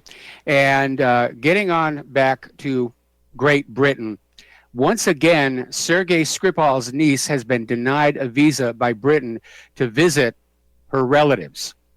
And more people are thinking that the Skripals are being held incommunicado because what they have to say about what happened doesn't match that official story. And it has vanished completely from all the British newspapers. A lot of people assume that a D notice has been issued on this. That's a law they have in Great Britain, where the government can and does tell the newspapers, you will not report on this or that particular story. Okay, now let me get this up here. And we'll be ready to continue with the rest of the show. Too many buttons here. I got too much to do. Getting on back to liberal la-la land, a lot of parents are very upset. Apparently, Hanover Park High School, like every other high school, they're in East Hanover, New Jersey, they have cheerleading squads. And like every other school, they have tryouts. And they will pick, obviously, pretty agile, physically fit young ladies to be on the cheerleading team. And then some local liberals came on out there and say, well, those girls who don't make the team, they're feeling left out. For the sake of inclusivity, you have to let anybody who wants to join the cheerleaders join the cheerleaders. And the school went along with this. What's it going to be next? Letting guys on the cheerleading team? Actually, there have been male cheerleaders. We had old story. But a lot of parents are very upset about this because we're supposed to be encouraging a desire to excel in children, to be more athletic, to be out there, to be the best at what you're doing. And when you all of a sudden take that incentive away, the kids are going to just give up. Why should I try to be better at math than everybody else if everybody's going to get a degree anyway? Why should I try and be a better musician if the orchestra has to let in the bad musicians for the sake of inclusivity? This is a very, very bad direction to be going. And we have to stop giving into the snowflakes, because the more we give into them, the more they're going to want. And look how absurd it has already gotten. With Mother's Day is not inclusive, therefore we should not use the word mother anymore. All right, we're going to take a phone call. Dennis in Indiana. Aloha, Dennis. Welcome to the show. What's on your mind? Hi, Mike. I was just wondering, maybe I heard about this book called The Great Deception, and it's got some other little bit of a title to it. I don't know who the author is, but it's supposed to be telling about what's going on with our government and deep state and stuff like that. And I was wondering, maybe if you weren't interested, Claire might be interested in looking up. You can look up Calvary Chapel in Costa Mesa, California, with Mike Wilkerson as the pastor. Then she might be able to find out where that book could be ordered from, or whatever, and read up on what's it called, and read up on about it. It's supposed to be talking about our government and the deep state and all that they're in the deception that our government's been pulling across, pulling the wool over our eyes for the last 56 years. Well, I did a web search for it, and unfortunately there are a lot of books and videos called The Great Deception.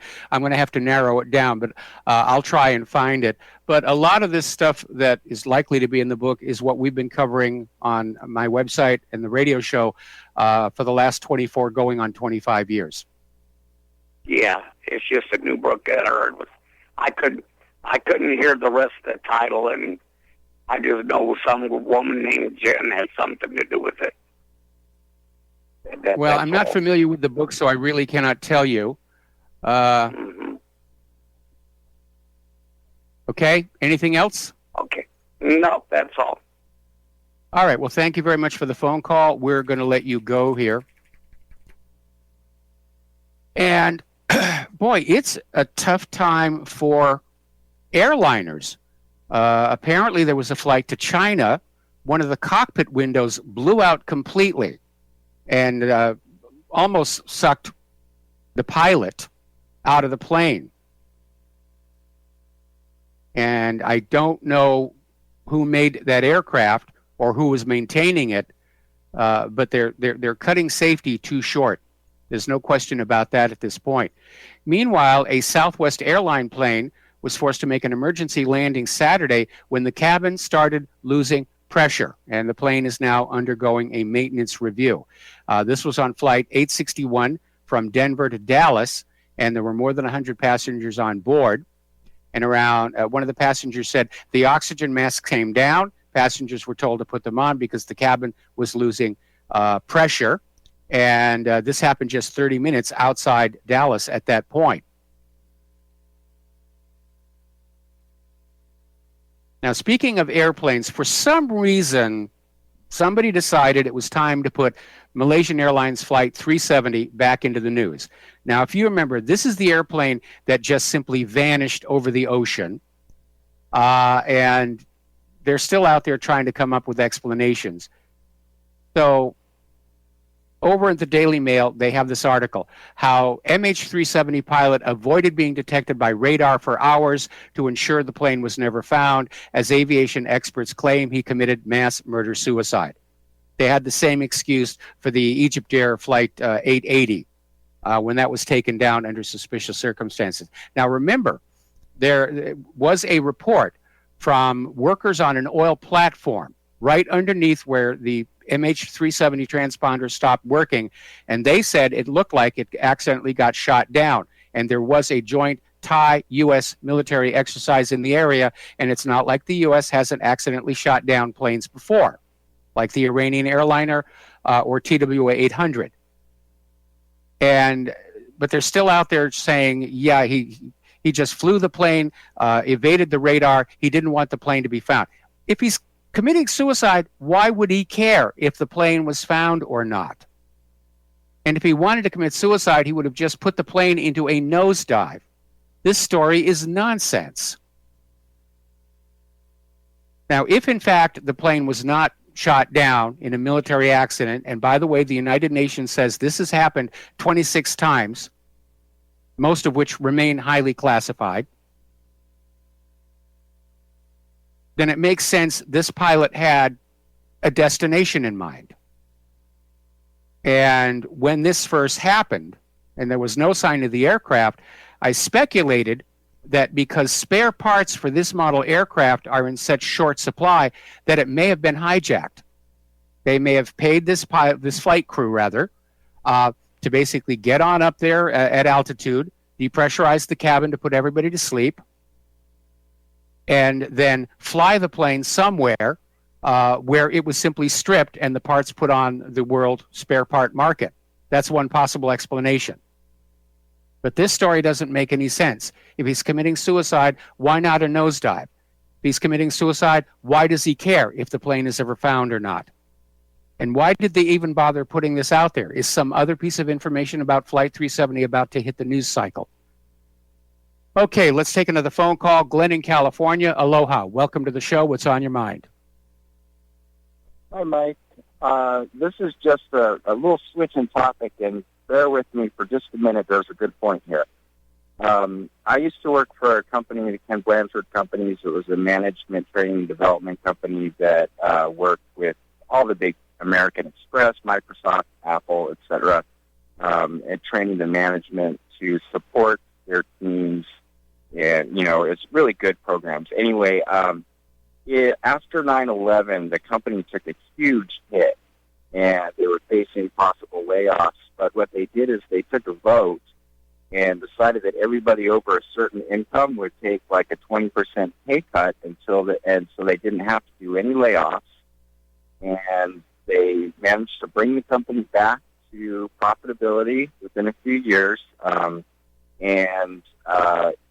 Then after that, they had profit sharing for everyone in the company. Every year you got a check based on how much profit the company made. Now, I think this is something that would really be a great idea for the blueprint for the new America. Abolish a personal income tax under a certain income threshold. And this engaged everybody at the company in improving it, getting it better. And you mentioned the Russian surplus. The goods and services GDP of the company or of the country can be shared back with the people. And this, it's that's kind of the way a universal basic income would be rephrased as more of a profit sharing idea. Does that make sense? That's an interesting thought. That is a very interesting thought. First of all, when I hear universal basic income, to me that says communism. And there was the question, how would you pay for it? The fly in the ointment, first of all, is that when communism was in the Soviet Union, because everybody was getting paid the same and everything was political, it kind of dispirited the Russian people. And there were some people who went on out there who wanted to excel just for the sake of excelling. But for the most part, things went along very, very slowly. And it's one of the reasons why the Soviet Union eventually collapsed. I think we need to have a system where hard work and innovation is rewarded more highly than people who just want to sit at home and watch TV. We need to have an incentive system. What we have now is a system where all of the work product produced by the people are basically scammed away from us by Wall Street and the bankers. And we can't have that system either. So we have to find another way of moving forward and ultimately getting back to the idea of a state bank versus a private central bank is what makes the most sense. We need to just go back to the economic model our country was started with, because that worked. And it made the young United States of America very quickly into a wealthy nation able to do business with the rest of the world. But then we've had these three private central banks, and all three of them caused a huge amount of economic damage to ordinary people. That's why Congress refused to renew the charter for the first Bank of the United States. That's why Andrew Jackson shut down the second Bank of the United States. And it's why we really do need to get rid of the third Bank of the United States, otherwise known as the Federal Reserve. That is definitely the root of the issue. I absolutely agree 100%. I just think that it's a good idea. When you have major corporations paying a $500 fee to a state like California to suck all the water out of an aquifer, that's a resource that belongs to the people, the citizens of the country. And, when you look at it as profit sharing rather than a universal basic income, it does remove that stigma of socialism that was, kind of really set on fire during the McCarthy era, etc. It's just something to put out there. I think it's a great idea that the people of the country get to share in the wealth of the country. And I know that there are some countries, Russia may start doing that. You kind of gave me that idea when you told that story. So, well, obviously the people should share the wealth that their labor produces, and that's the way it's supposed to work in a healthy republic. But again, our nation has sunk into an incredible pit of corruption, where everything produced by the American people is taken away from them, either through debt slavery or taxation, and it's all to feed Wall Street, greed, and the war machine. Anyway, Glenn, we're going to let you go, and we're going to switch over now to Chris in Las Vegas. Aloha, Chris. Welcome to the show. What's on your mind? Well, Michael, I was going to speak about the MH370 preposterous, absurd, delusional conclusion that somebody could be a mass suicide. It might be a homicidal maniac committing mass murder. Perhaps he was committing suicide himself, although most likely he was a weaponized human pilot sent on a mission, maybe a kamikaze Zionist pilot, perhaps, or Islamist or Muslim. We don't know who he was. But to insinuate that somebody could commit suicide on 200 or 300 other people is a bizarre interpretation, in my estimation. What say you? Yeah, that's a very oddly written headline. And again, why did this come out now? There's so much going on in the world. It's not like the involved news organization was desperate for material. I mean, they could always go back to Stormy Daniels if they wanted to. So that's why I was asking, is there something else that's about to come on out and they're trying to get ahead of it? Because it makes no sense that they would report on this now, especially with such an obviously bogus story. Well, when we look at their pattern, practice, and custom and tradition of habitually, serially deflecting, reflecting, or causing us to look over there while they do something over here, which is usually their pattern and practice, I think it worthy of paying close attention by the people of the world to watch over what they're doing and what comes next, or more likely it's what's really going on underneath the undertones that they don't want us to be aware of. Perhaps the incarceration, the prosecution of Hillary Clinton gang and her sycophant pedophile groups that she's in cahoots with, and the other global pedophile terrorists that are preying upon the children, the innocents of the world, sex trafficking and human trafficking, even in organs. This is just so diabolical, insidious, and preposterous, and just an affront to normal people's common sense. How can we even tolerate this debauchery and insanity? Well, let me back up here a little bit, because if you think this story about MH370 is meant as bait to distract us away from something else, it's a poor choice of bait, because for most people, Flight 370 is history, and they've stopped really caring about it. So it's a niche interest group at best. The only reason I put it up here in the talking points was that it was such an obviously bogus story. Anyway, listen, Chris, thanks an awful lot for the call. We're going to let you go here. Get on back to news, because now it's time to talk about human-caused global warming. As you know, we had a lot of snow this last winter. Snow records were being broken all over the continent. And so it should come as no surprise that historic flooding has hit British Columbia now that the snowpack is starting to melt. And basically, Grand Forks, the flood is the worst since 1948, and things are not over yet. Major flooding hit British Columbia, forcing about 4,000 people to evacuate their homes. So they're out there saying the spring flood season is upon us. And again, just like we question people who build their homes on the south flank of a volcano, shouldn't be surprised when lava comes through their living room. If you're building in a flood zone, you're going to get floods. But people are forced to build there for economic reasons. Land values are much less expensive there. And certainly in terms of the Big Island of Hawaii, land prices are going to be really, really good for the foreseeable future down there. So Tucker Carlson was interviewing Dr. Judith Curry, who's a climate scientist, basically saying that the models that the global warming people use are completely wrong. And they're exaggerating the data, which we have been telling you all along. And one of the more frustrating things about dealing with one of the carbonazis is you'll say, look out the window at the snow, look at the thermometers, and you'll actually get this reply back. Oh, we're not actually relying on real world observations. We rely on the computer models to tell us what's going on. Well, if those computer models are wrong, you're going to get wrong results. And that is why over these last several years, consistently, the dire warnings of the global warming cult have failed to materialize.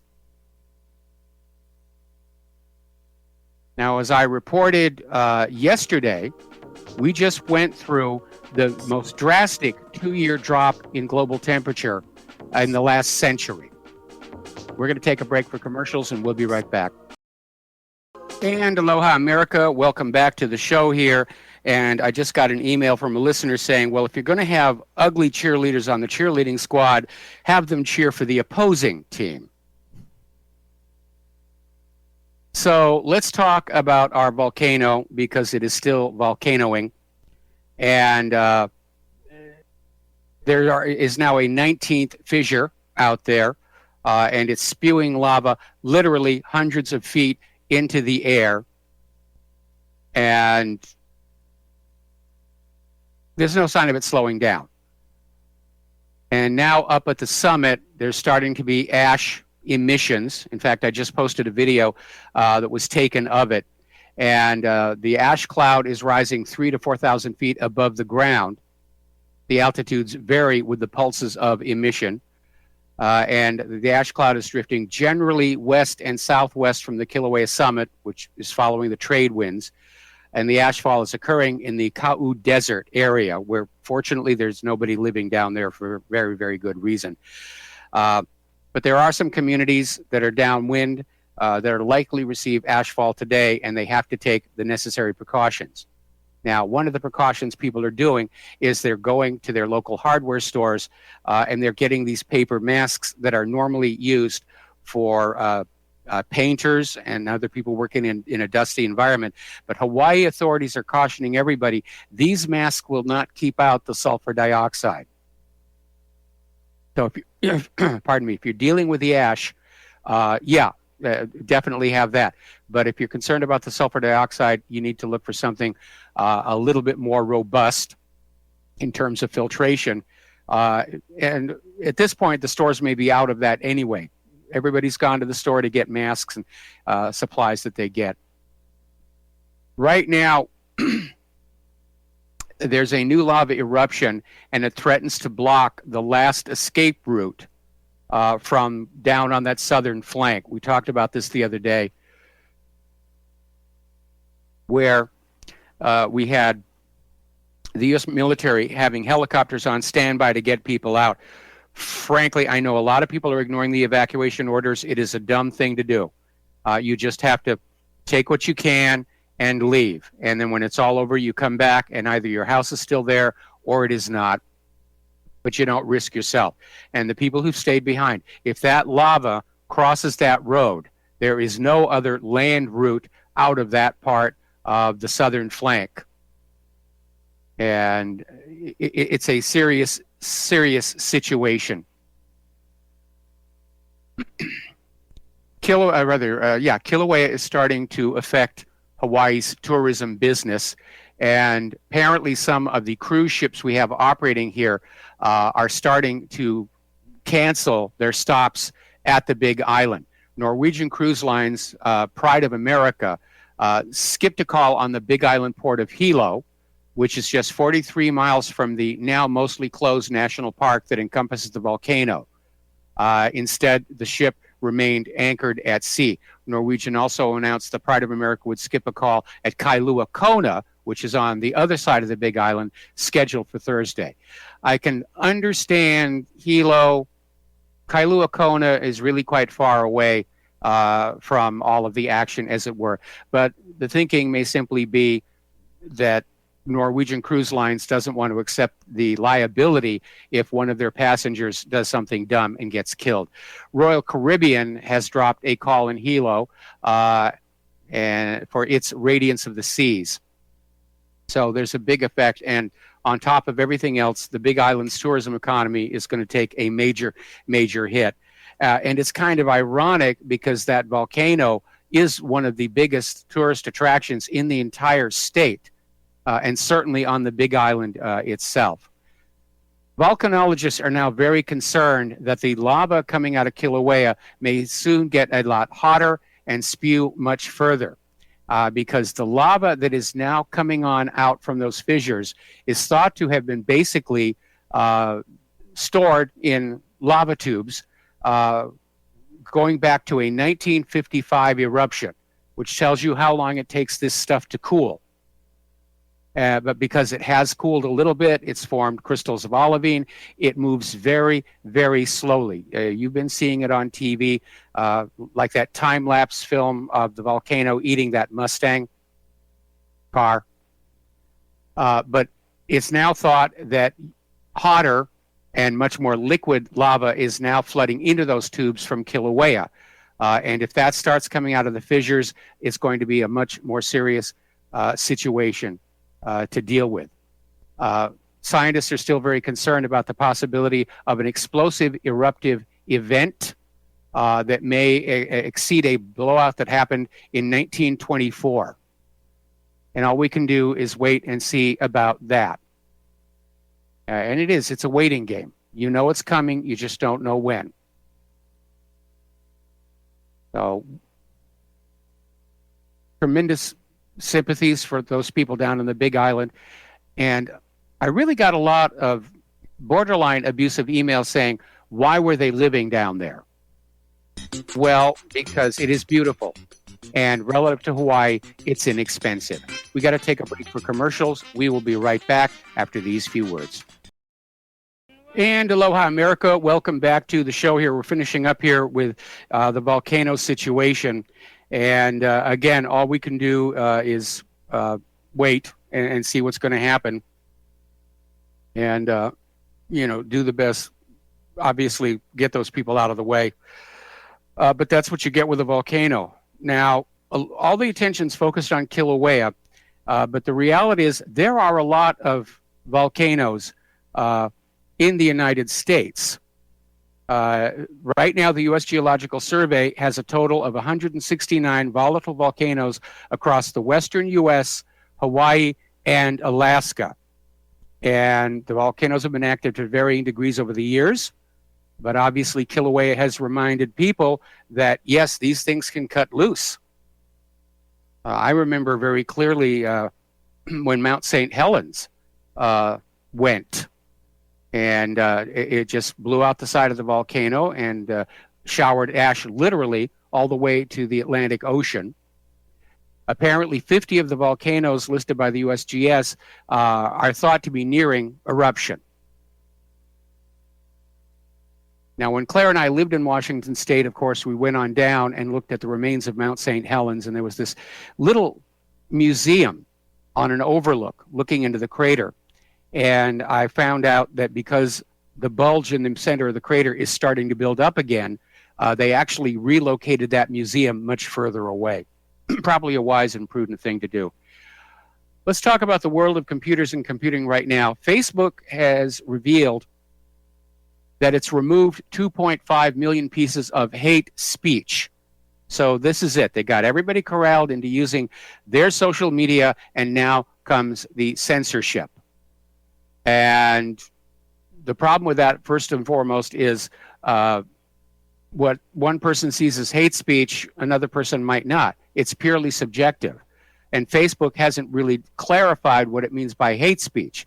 I'm going to take a wild guess here that probably criticism of Israel is considered hate speech, because Israel is pushing that idea that any criticism of the actions of the government of Israel represents anti-Semitism, which is silly. That's like saying the only reason people criticize the Nazis is they hate the German people. But Facebook is out there with their little kill switch. They're not afraid to use it. 2.5 million pieces of hate speech. I wish they would spend less time controlling what we read and more time on their security, because apparently 3 million Facebook users have been exposed in a new data leak, including the results of personal psychological profiles. And a lot of people don't understand this, but Facebook basically tries to build a psych profile of all of their users simply by what they read and what they post. And I imagine they make this information available to marketing companies and on request to the United States government. But apparently the issue tracks back to an actual personality app, personality test. And the quiz called My Personality collected highly sensitive data, including psychometric test results that reveal how neurotic or extrovert an individual may be. Why on earth would you type that into a computer hooked to the internet? Amazing. Over in Great Britain, there's concern being raised over the fact that there's this online figure who goes by the name Philip Cross and seems to have a full-time job editing Wikipedia, targeting anti-war and non-mainstream UK figures by editing their Wikipedia pages, to the point that George Galloway is offering a reward for this person's true identity. And this guy, or whoever it is, could be a girl, has been active on Wikipedia since 2004 and has been editing wiki entries for nearly 15 years. And trouble has been brewing online, with Cross accused of paying special attention to a cluster of Wikipedia accounts, editing them or deleting chunks of information. Now, one of the problems with Wikipedia is they let anybody edit the pages. And a lot of information basically does get erased. When the global warming hysteria was first cranking up, some of the people who were on board with Al Gore were editing the Wikipedia pages for the medieval and Roman warming periods to make it look like there wasn't a big deal there. So you have to be very, very careful. Now, years and years ago, there were actually Wikipedia entries for Michael Rivero and whatreallyhappened.com. And somebody went on into the article about me and edited it to basically say I'm a Jew hater and an anti-Semite. So I went back on in and edited the article to basically put it back to its original form. Then a day later, the Jew hater anti-Semite was back in there. So I tried to edit it to correct it again, and I was blocked. And the reason I was blocked is that Wikipedia stated that Michael Rivero was not a recognized expert on the subject of Mike Rivero. So I went public with it on my website, and Wikipedia deleted both pages, and that was the end of that. Now, there is some good information on Wikipedia, science, technical information, engineering, that kind of stuff. But if it's political or if it's controversial, you absolutely cannot trust it. Because everybody with a political agenda is going on in there and re-editing the articles to basically push whatever their agenda is. So you have to be careful. Now, over at Google, they have an AI that is so good that it's able to fool humans. Apparently, it can pass the Turing test. And as a demonstration, Google had this AI make phone calls to various people and interact with them. And it's designed to sound like it's a human being. It even goes and taking little pauses to complete the illusion here. And not one of the people on the other ends of those phone lines realized they were talking to a machine. And it was apparently supposed to be a stunning reminder of just how good Google is. But it's backfired a little bit. So this AI, which is named Duplex, basically a lot of people said this is very, very concerning, that this could be misused for abusive phone calls to people or interactive telemarketing instead of a pre-recorded message. And Google has now stated that this AI will identify itself as a robot when making phone calls to humans. There was a huge backlash on that one. There are now 7 Chrome extensions spreading through Facebook that are stealing passwords. You got to be very, very careful what you add to your browsers. There's a lot of cybercrime out there and very little interest by the U.S. government in stopping any of it. It's like open season on the American people. So, according to a report published by Radware, malware operators are using copies of legitimate Google Chrome extensions and injecting a short, obfuscated, malicious script into them to bypass Google's extension validation checks. And once installed, the extension executes a malicious JavaScript code that makes victims' computers part of a botnet. So if your computer seems to be churning and grinding a lot, you might want to look into it.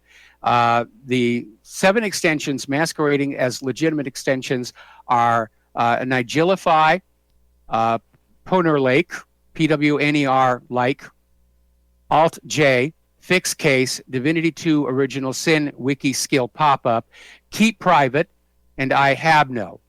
Now, Google has removed all the above listed extensions, and if you've installed any of them, you're advised to immediately uninstall them and change passwords for your Facebook, Instagram, as well as for other accounts where you are using the same credentials. And I know it's a major inconvenience, but you should not be using the same password everywhere that you go. Because once they get the password for one account, then by default they have the password for them all. And I know it's difficult keeping track of all the passwords. Do not use one of those online password systems where they'll log you in automatically because, again, that's giving the passwords away online. I just use an Excel spreadsheet for all of my passwords. And I advise you to do that too. Have a file or an Excel sheet or a notepad file, whatever, on your own computer. Keep all of your account and password information there, and you can get to it when you need it. Now, the Electronic Frontier Foundation has won a victory over a troll patent. And this patent troll was called Personal Audio LLC. And it started this lawsuit back in 2013 by suing comedian Adam Carolla and was threatening a bunch of other podcasters. Personal Audio claimed that the podcasters infringed their patent 8112504, which described a system for disseminating media content in serialized episodes. That's how troll patents work. It's an overly broad definition. The patent office no longer requires you to actually come up with an invention or prove that the idea will work. So you can patent any idea that you want. Now, the Electronic Frontier Foundation challenged the podcasting patent at the Patent Office in October of 2013. They won that proceeding. It was affirmed on appeal, and Personal Audio LLC took it all the way to the United Supreme Court, asking for them to review it, and the Supreme Court rejected it. So the case is finally over. And patent trolls are a major problem for technology. If you're a fan of the TV series Silicon Valley, they've run afoul of a couple of them.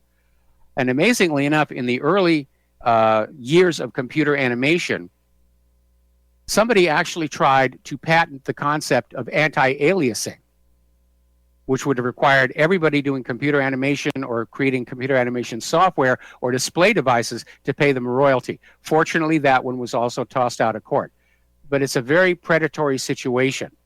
And it illustrates how the Patent Office has sort of become less than it used to be, because in the early days of the Patent Office, your patent had to be specific about what was being patented, and you had to provide a model of what it was you were patenting.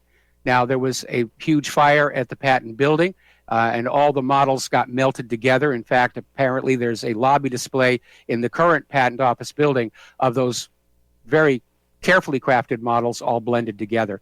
But more and more recently, the Patent Office is accepting patent applications that are not clear and specific, but overly broad, like the one from this company. Okay, the co-founder of Google's DeepMind program, Demis Hassabis, is out there saying that self-driving cars are dangerous and that testing them on public roads right now is irresponsible because the technology just isn't there. And we have already had some issues with self-driving cars getting into accidents. And I agree. These things, we have too many products that are put out there that are not fully developed. But everybody's in a rush to get to market and to make money. And they'll fix it later. And in this case, people's lives are involved. So, now over at the Ecuadorian embassy in London, things are starting to look bad for Julian Assange. We reported earlier that the Ecuadorian embassy had basically cut off Julian Assange's communications. No visitors, phone call, no internet. They were getting complaints from foreign governments that Assange's posts were interfering in these nations' internal affairs. And I can imagine probably one of the biggest complaints came from the United States, which wants to get their hands on Julian Assange. And now we are hearing the Ecuadorian embassy may hand Julian Assange over to British and U.S. authorities. Now, right now, Assange is a citizen of Ecuador, so the legalities are somewhat complex. But the fact of the matter is, the instant Assange steps out of that embassy to try and get to the airport, he's going to be picked up. And a lot of people are very, very concerned that he's at the very least going to go to prison for a very, very long time, if not outright assassinated. Twitter is also ramping up their censorship of hate facts. And again, no clear definition of what that is. But from the accounts that are being shut down for too many strikes against them, again, it's clear. One of the definitions of hate facts is any criticism of the government of Israel, which is one of the reasons why I don't use Twitter anymore. This next piece is a very scary story. This came out of consortiumnews.com. Apparently, there is actually a bill under consideration in the Senate that could allow Donald Trump to indefinitely jail American citizens without charge if they oppose U.S. military action. This from Marjorie Cohn. Now, under the guise of exercising supervisory power over the president's ability to use military force, Congress is considering writing Trump a blank check to indefinitely detain U.S. citizens with no criminal charges whatsoever, just for opposing the wars. This legislation could permit the president to lock up Americans who simply dissent against U.S. military policy, which would obviously include Claire and I. We're going to take a phone call. Paul in Delaware, I'm probably going to have to take over the commercial break. What's on your mind? How you doing? Is this Mike Rivero? Yes, it is. Hi, how you doing? I've heard a lot of your work. This is the first time I called into your show, though. So check this out. I just want to talk about that wall real quick because it's a pressing issue, as well as Donald Trump and the stuff that's going over in Gaza. And as far as what Donald Trump's going to do to American citizens, I think that, if you're going to lay around and let it happen, stop crying about it, is what I would suggest to people. If that's all you can do is cry, and, I got a radio show too, right? And, okay. What I said in my show is different.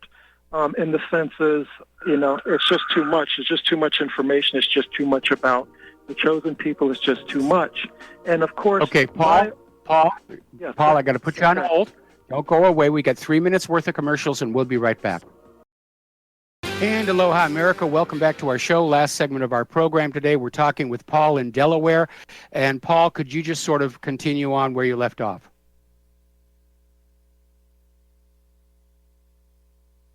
Paul, are you there?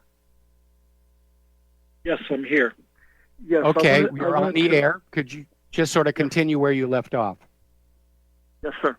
So I wanted to share with you before I went on is that I got an opportunity to call into the Sean Hannity show today. I didn't even know that I was calling into it, right, because we have a local radio station that somehow connected into it. And so when I got on, I said, this sounds like Sean Hannity. But anyway, what I want to tell you is this. I started off, and I'm going to tell you what I also told him because I wanted to share that with you also. And the reason why is because you have a large listenership that really needs to hear what I'm saying. And I was telling him about how, mainly the liberals and things like that are going around looking for Confederate statues and pulling down monuments and flags and everything else. And they haven't figured out that it is the chosen ones that run our media that it didn't come from the bottom up. This is some stuff from the top down. Every single time it's always from the top down. No one except the intelligent people. I learned this a long time ago. Only intelligent people will ever start revolution. The slower class will never. And unfortunately, that's why I guess nothing gets done with them and why anyone with intelligence somehow always sells out to them. But here's what I told Sean Hannity. They're going around getting all these statues, but they keep on missing the one because they keep on using dog whistle words like racist, Ku Klux Klan, Nazis. But then if they're looking for Klan members, because they're always, even though I don't see any real Klans that are really effective, they always go and, bring up Klan. Well, I just suggested that, look, just take a look at this. Isn't it coincidental that they're running around looking for Confederate generals, but they missed the one that's in Washington, D.C., Albert Pike, the man who started the Ku Klux Klan. And, of course, he's a Confederate general. And, of course, somehow they miss this guy every time they want to talk about Confederate generals, even though he should be one of the main ones because he was also the sovereign grand commander of the Scottish Rite of Freemasonry. But somehow, of course, how come? Don't be dumb. It's because he's a Jew, and the Jews are the ones putting fuel to this fire. They want us to go and be fighting against each other. Hang on. Okay. Let me remind you all of the policy of this program is we don't paint with a broad brush. We don't talk about the Jews, the blacks, the Hispanics. We talk about individuals like, for example, in this case, George Soros and his plans for a global government and a new world order, part of which is the suppression of regional, cultural, and historic identity. And so you've got to stay within the rules here. We talk about individuals. We talk about the government of Israel. We talk about Soros. We don't go the Jews this and the Jews that. That is absolutely forbidden on this show. Yeah, that I understand that, and I can respect that. But as I'm hearing that, I would also say when I look at Antifa, because whenever we see the black bloc come out, once again, if you go look at videos where it says Antifa unmasked and you compile them like I have, you'll notice that it's one group of certain ethnic individuals that want to hide behind the mask. So it's kind of hard to know every one of their names. Paul, okay. Yes, sir. We got to let you go. We're at the end of our program. There's the music. So thank you for the phone call. Stay tuned for John Stadmiller. I'm sure he's got all kinds of interesting things to share with you. Please take what you learn here, share it with everybody that you know. Use email, use face-to-face contact. Try and get other people to share this information as well. We're stay off of social media. It's completely controlled and filtered right now. It's utterly useless for the American people right now, unless you're really big on kitten videos. We'll be back tomorrow. Aloha, America.